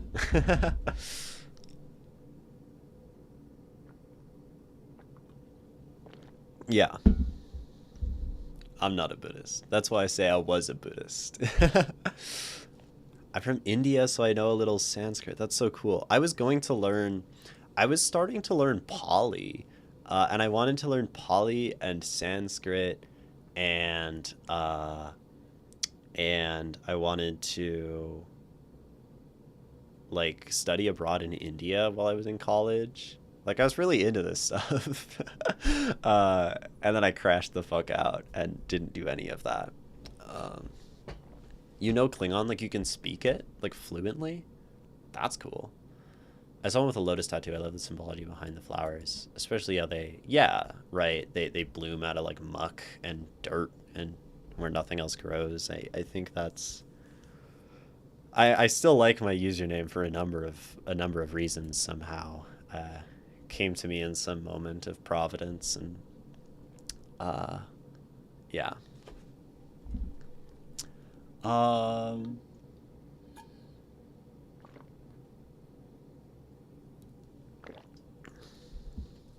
I think. Oh yeah. By the way, why do you have 2/3? So, yeah, 2/3. Like, I like the fraction. I like repeating fractions. First of all, I think 2/3 is a great number, right? We can only sacrifice me for 2 mana. Yes, that is one of the readings of 2/3 Lotus. Um, but yeah, it's. Oh, okay. So there's a number of reasons, right? One reason is in yoga, there are ways to sit that have names. One of these ways to sit is half lotus, okay? And you have like one leg on top and one is folded just like underneath your butt, right? Half lotus, right? Full lotus, foot on top, foot on top, right? This is like the, you're very meditation Buddhist, yoga teacher kind of way to sit, right? Um, so you have half and you have. Sorry, I'll bring this closer. You have half and you have full, right? So there's like this impossible, like non-existent thing in between, which I'm like, what would it be like if you had a 2/3 lotus, right? Just like some dumb shit, right? Like it's sort of like an impossible way to sit. But um so that's one, right? One is 2/3 of the Black Lotus, the Magic the Gathering card, taps and sacrifices for 2 mana instead of 3. And then the third is that the Lotus is a representation of truth or enlightenment, is something that we will never reach, right? We cannot attain truth. We cannot attain good. We cannot attain God. We cannot attain anything, right? Because attainment and perfection is an ideal constructed in the mind, right? So, right, we are real. We are bodies, and bodies can never become ideal. Bodies can never challenge notions of God and perfection and art and sublimity. So, I'm optimistic and say that we can get more than halfway there. We can get 2/3 of the way there, even, right? We can get 2/3 of the way to perfection, but we're not going to get there, So it's a name that functions on many functions. Ouchie. Nah, it's very comfortable for me, right? My dad is watching a documentary on Trump. That sounds really soul-sucking. Tithingon Hol Vijathlach. That's some Klingon, I suppose.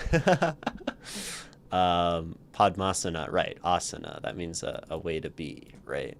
A position of body. The yoga poses are asanas. So it's called Padmasana. Okay. Thank you.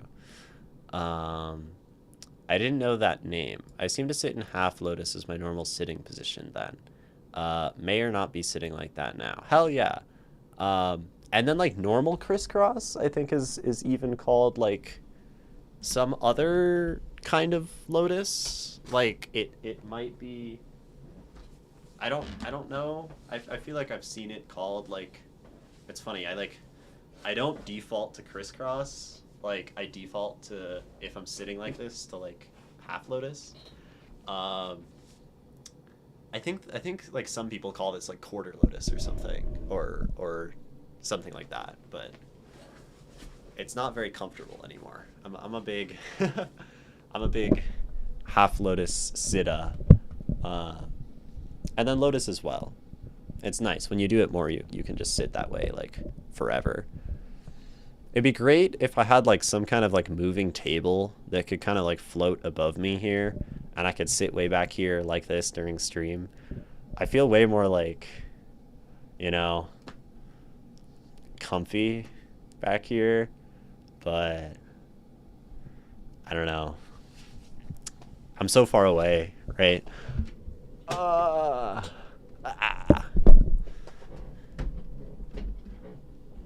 It's called Sukhasana, or the Easy Lotus. There you go. Easy Lotus.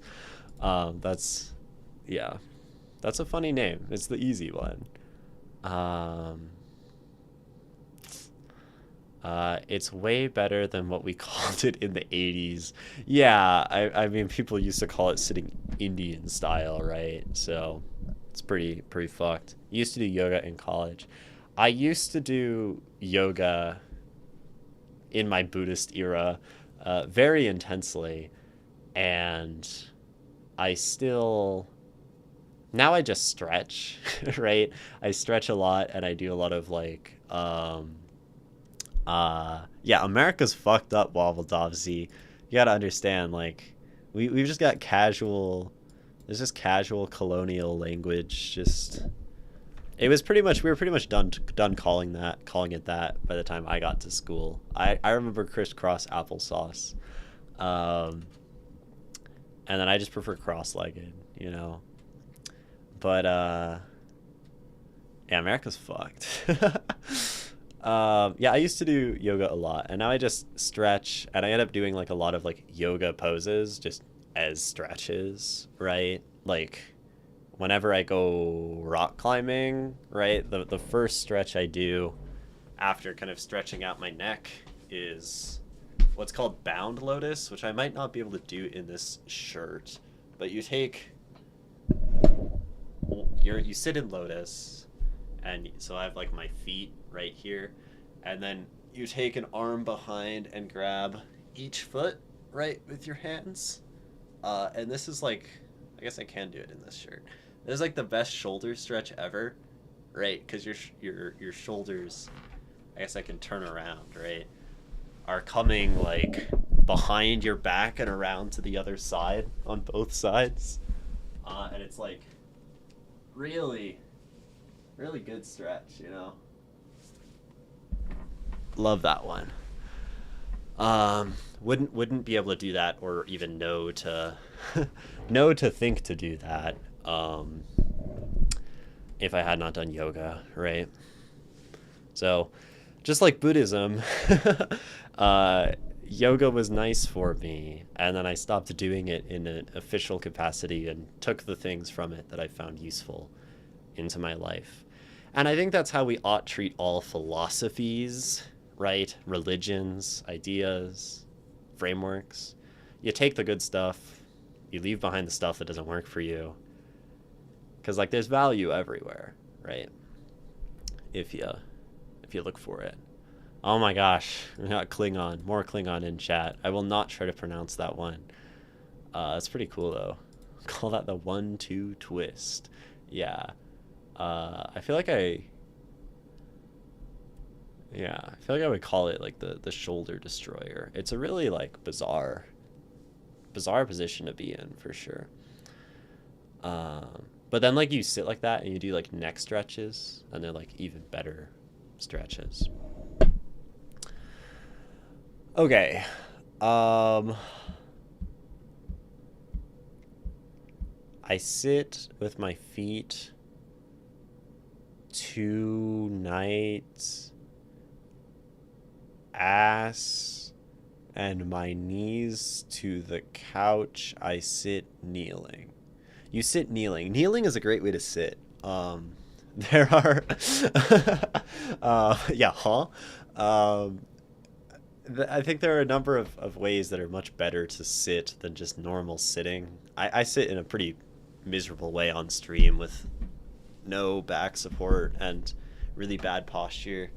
But kneeling is great to sit because it like engages some of like the like stretches kind of your feet and stuff in ways, and that's really good for you. Of course, like any sort of like cross-legged or like squatting, right? Just like doing things squatting is like really great for your like hips and stuff. I feel like that's one of the best like fitness kind of like hacks in a way, that I found is like just don't sit normally in a chair, you know, sit like laying down on your floor, and then you're gonna like get uncomfortable, and then you're gonna move to a different way of sitting, and then sit cross-legged, and then sit kneeling, right, and then like stand up for a little bit, and it's like such a like it sort of like passively allows you to like stretch while doing other stuff.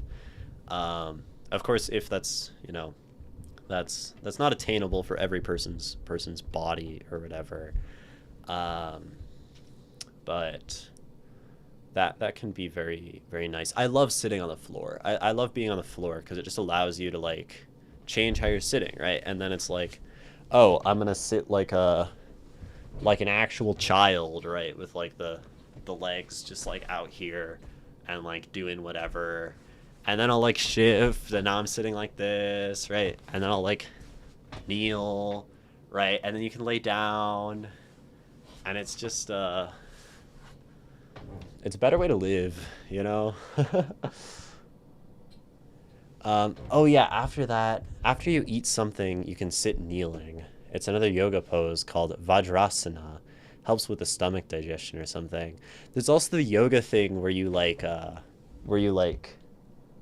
rapidly like pull your stomach in and out, right? And like you like you like pulse your like core in and out, and it's like good for your stomach or something according to yoga. That one's also just like a good core workout, but there's some wacky wacky yoga poses, which are fun. I really like yoga for the weird shit in it, you know. Yeah, it's I can't do that. Right. Yeah, it's weird. Sit upside down. Oh, that's something I'd love to do. Like lay on your back, get next to a wall, butt against the wall, feet up against the wall in the air. Like that's a sort of upside down, not entirely upside down, right? Um, I like being upside down. I love doing headstands, and just like chilling in them for like 5 minutes. It's really like clarifying, you know, see the world in a different perspective. You also know Japanese, Happy? That's crazy. That's like a polyglot situation. A little Japanese. Okay, gotcha. Seems no one else in my chat knows any Japanese. But like no, but like dangling your neck from the bedside feels good. Oh, totally. Yeah. Um, Neck stretches, being on screens and stuff, like we don't stretch our necks enough. That's like such a huge thing. And like genuinely my favorite stretch of any stretch, wait for it, this, right? Favorite stretch. And you just do this for a while and let it relax to the side and like, you know, even gently give it a tug, right? Breathe and then go the other side, right? And then like go back and then like go down and like give some pressure and stretch out your whatever this nerve is, your sciatic nerve, right? Like I've found as a person who likes stretching, if you stretch your neck, it's like the best spot in your body that you can stretch. Like all the nerves go through there. Like everything is connected through that and like your shoulders and your back. And then you stretch your back and like that helps with like your posture and your legs and stuff, right? And then it's like hips, shoulders, back, neck. And like everything else is pretty negligible. Like yes, you can like do arm stretches and like fingers and knees and like feet or whatever and those help, but like it's definitely most important I've found, and then back, and then like shoulders and hips. Yeah. When I was young, some guy picked me up purely by my head off the ground. Hurt for about a week. That's like some shit that like chiropractors be pulling, where they'll like throw the thing under your chin and like yank it up and like crack your whole spine and like probably cause permanent nerve damage and like say that they're a medical professional.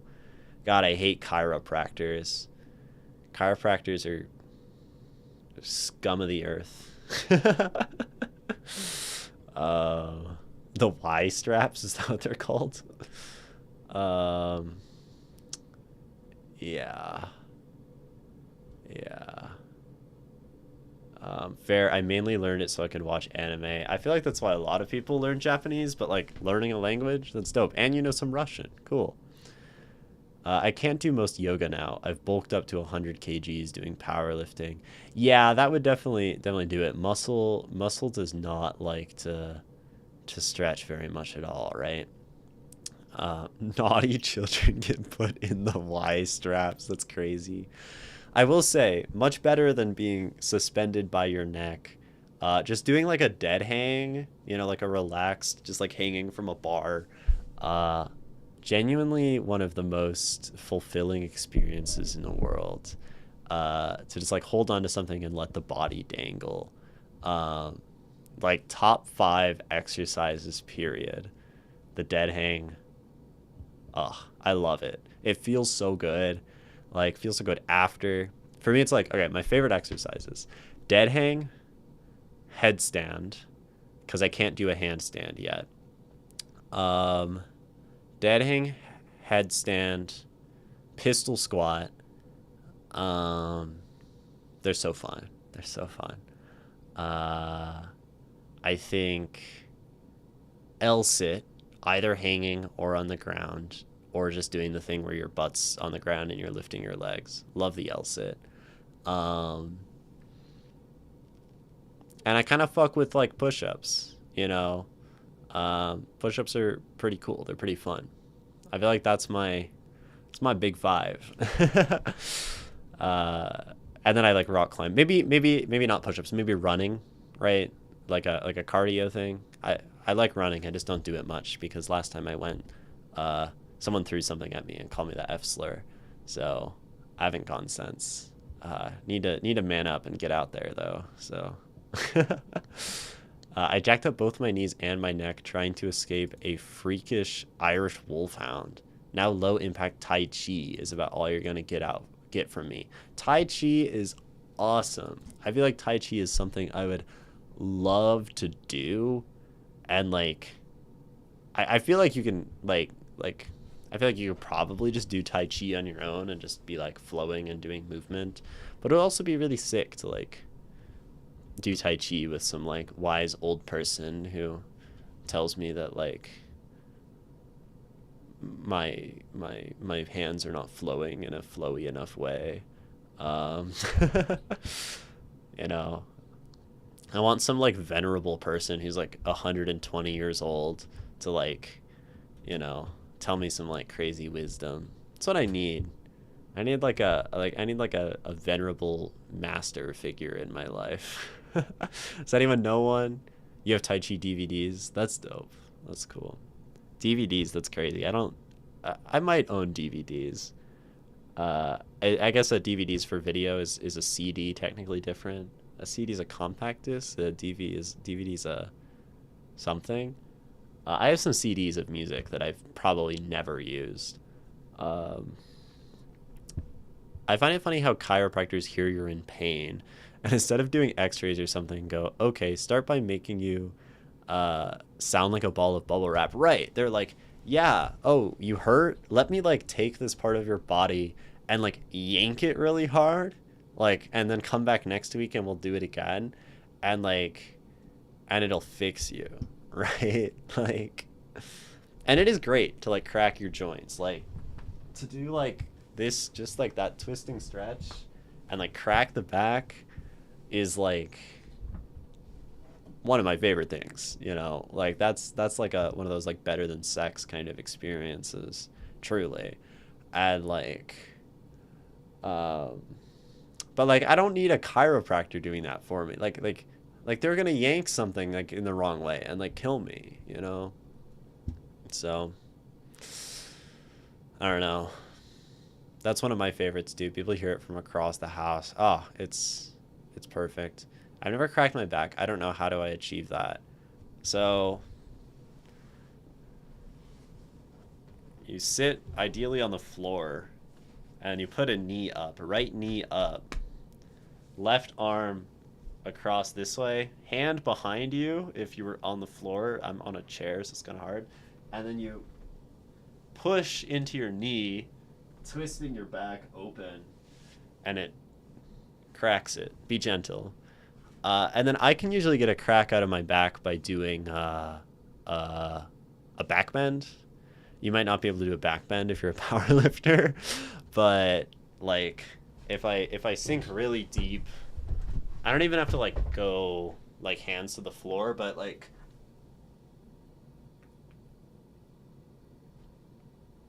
sinking about that far. I need to go like a little further usually, but like I can get like a really incredibly liberating crack at the base of my back. That's like one of my other favorite feelings. So that's a good one. You have to go to a Jodorowsky Psycho Magic workshop. It's almost a hybrid of therapy, exercise, art. Besides, he's almost 100 years old and sometimes says wise or crazy things. Yeah, I do need to go to a Jodorowsky Psycho Magic workshop. I feel like he's totally up my alley. I don't know Spanish though. Maybe he talks in English. I don't know. I don't know what language he prefers. Maybe he'll come to Las Vegas to teach psychomagic. How do I know when his next psychomagic workshop is? Maybe I can take a pilgrimage to Chile or something, or France. What if we just destroyed all the nerves in your arm so your finger stops hurting? A chiropractor, probably. Yeah, that's pretty much how it seems. I lean back a bit and apply force with a hand on the floor. Yeah, I mean, like I would go into a full back bend, but I'm streaming on Twitch right now. He sounds like me when speaking English. That's dope. That means you sound like Jodorowsky. What I said was my main three languages are English, Spanish, and Klingon. Klingon is your third best language is quite funny. That's so cool. Language learning is awesome. I like doing the slow forward roll, like a forward like lean, like reaching toward the toes, or like rolling. I get cervicogenic migraines, so the chiro won't even touch above my shoulder blades. Yeah, I wouldn't let a. I mean, I wouldn't let a chiropractor touch me anywhere personally, but uh, you know, there's Klingon music theory. That's fascinating. World building's pretty cool. People really do cool stuff with that. Yeah, where you start with lowering your chin. That, yes, Nikki, that is a peak. Yeah, where you just go here and then like pull yourself in. My headphones will fall off, but that one is so great for like the sciatic nerve. You feel that like neck to like hips. That one's amazing. Um, yeah, peak stretch. One of my faves. um, I really like the plow, as it's called in yoga, which is where you're basically doing the forward lean like this, but you're on your back and your legs are kicked over above your head, um, and you're like upside down, and I'm not gonna do it on stream, but that's one of my favorite stretches as well. It goes because it's like neck, back, hips, like all in one kind of, and shoulders. It's a that's like the stretch. When I do the chin thing, it hurts. That means if it hurts, that's bad. But if it's stretching, then that's like good. But whenever you stretch, this is important if people are in chat like wanting to stretch and try stretching. Like pain is bad. Pain is never good with stretching. If you're hurting, you're stretching too far. But if you stretch less and do it regularly, you will eventually get to the point where you can stretch further. And anyone can stretch, right? Even if you're Thunder God Hulk, a fitting name since you're a giant power lifter, right? Like, uh, uh, anyone can stretch. It just takes time, right? And it just takes like consistent effort. Take me with you running, and if anyone throws anything at you, I'll throw him somewhere, and he'll be the one needing a chiropractor. I appreciate that, Callie.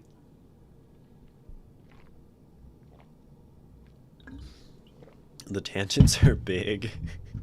Any idea when we'll get back into poetry? Lol. Uh. Uh. We probably won't. Like, stream is actually like probably coming to a conclusion soon because I have my performance later and I need to somewhat save my voice. What poetry, right? Uh, good luck. This train is way off the rails. Yeah, sometimes it never comes back. No, I think I'm already feeling a little sore of voice, and it would be very unwise for me to jump into another analysis given that I have a like 20-minute poetry performance that the end is basically shouting. um, and has saxophone playing later. So, yeah, I wish I had the ability to live stream that. That would be pretty cool if I could throw it up on Twitch while that was going, but I don't quite have that technology right now. But maybe in the future that'll be something I can figure out how to do. But it'll go up on YouTube. I'll have someone record it. We're going off the rails on a crazy train. Yeah, stream is a crazy train. Not sure if it's called anything, but I like the resting position that's depicted in the original art of surgical extraction in Magic the Gathering. Yes. Yes. For that's called that's child's pose. Um, basically. Um, on your knees, face to the ground, curled. Yeah. At least I think that's surgical extraction, the magic card, where it's the person like that and their spine and skull is being ripped out by Phyrexian oil. Um, yeah. That's, yeah, child's pose. It's great. That one's amazing. Poetry analysis. No, that was just an aside to soft launch the Imogen Just Chatting podcast. Right. Yeah. This is just a place for me to rehearse my ideas, and poetry is just one of the many ideas that I rehearse in conversation. And boy, do I love to talk about stretching and all these other random things. um, that's great. It's so funny, Sandy, that you know that pose by surgical extraction, and I think you should continue to call it that. Um, download the Twitch app on your tablet. Yeah, I could. I already have it on there. I just need to figure out like. I just haven't done it, and it's too much to do today for sure. What is poetry, you say, while your blue eyes pierce mine? What is poetry? And you ask me that. Poetry is you, Adolfo Becker. I really thought you were talking, like, I thought this was about me for a second because my eyes are blue. And all I do is say, what is poetry, while my blue eyes pierce the camera. Like, don't talk about me like that. I have a friend who likes to debate that the Phyrexians are the good guys. That's crazy. That's insane. They want to kill everyone and turn them into robot slaves. Hey, it's fine. I derailed the stream on Monday by bringing up the Freedom Foundation. See, that's the thing, right? If we... Derailing allows for an understanding of rails. If we don't step off the rails sometimes, we can't appreciate, right, the rails that we have. We can't appreciate the stream as a poetry stream without the stream sometimes devolving into a non-poetry stream. And we can't appreciate the streams where I analyze 3 poems without appreciating the streams where I only analyze 1 poem in the course of a whole stream, right? So that's the philosophic lesson. Light in the darkness, dark in the lightness. It's the Tao, the yin and the yang. Yeah, all that jazz.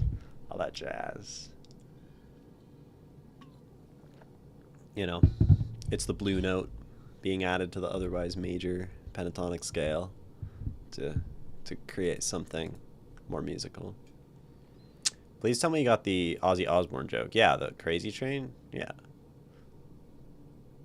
I don't listen to a lot of classic rock. It's not really my thing. Though I was listening to Rush this morning. 2112. Banger. I got the rails into that poem I wrote for you. Oh yeah, you did. Yeah. That poem was really cool, right? It was like an exploded villanelle. I thought that was really neat and a very cool elaboration on form. And I love that you've written enough villanelles, Nikki, that now like you can subvert the form in that way. I think that's extremely exciting. The song plays a pivotal role in Megamind. I don't think I've ever seen Megamind. My uncultured existence strikes again. Anyway, On that note, stream's over. I think it is time. I think it is time. Oh, starting to read the Bhagavad Gita. I've heard that one's good. You've never seen Megamind? No. Thanks for streaming. Stay safe. You all stay safe as well. It's a beautiful world out there, and beauty lives in danger. So that means there's some danger out there. Megamind needs to be on your list. Okay. The list grows ever longer, and the list isn't written down. It's problematic. Thank you all for watching. I've been Imogen. So glad to be able to rehearse my thoughts through the conversation that is stream. Thank you all for the wonderful gift of time and thought. And thank you to those who submitted poems, which I guess is just Mr. Aegis today. But thank you all for sharing in that poem and sharing in thought and conversation. That's a very, very cool thing, and I appreciate it deeply. Definitely, yeah, I will record the performance. It will not be streamed. I can figure that out for future times. What else? Keep making art you love. That's what I say. That's what I say, because that's a good thing to do. And keep finding beauty in this beautiful, beautiful, beautiful, beautiful world that we call the world.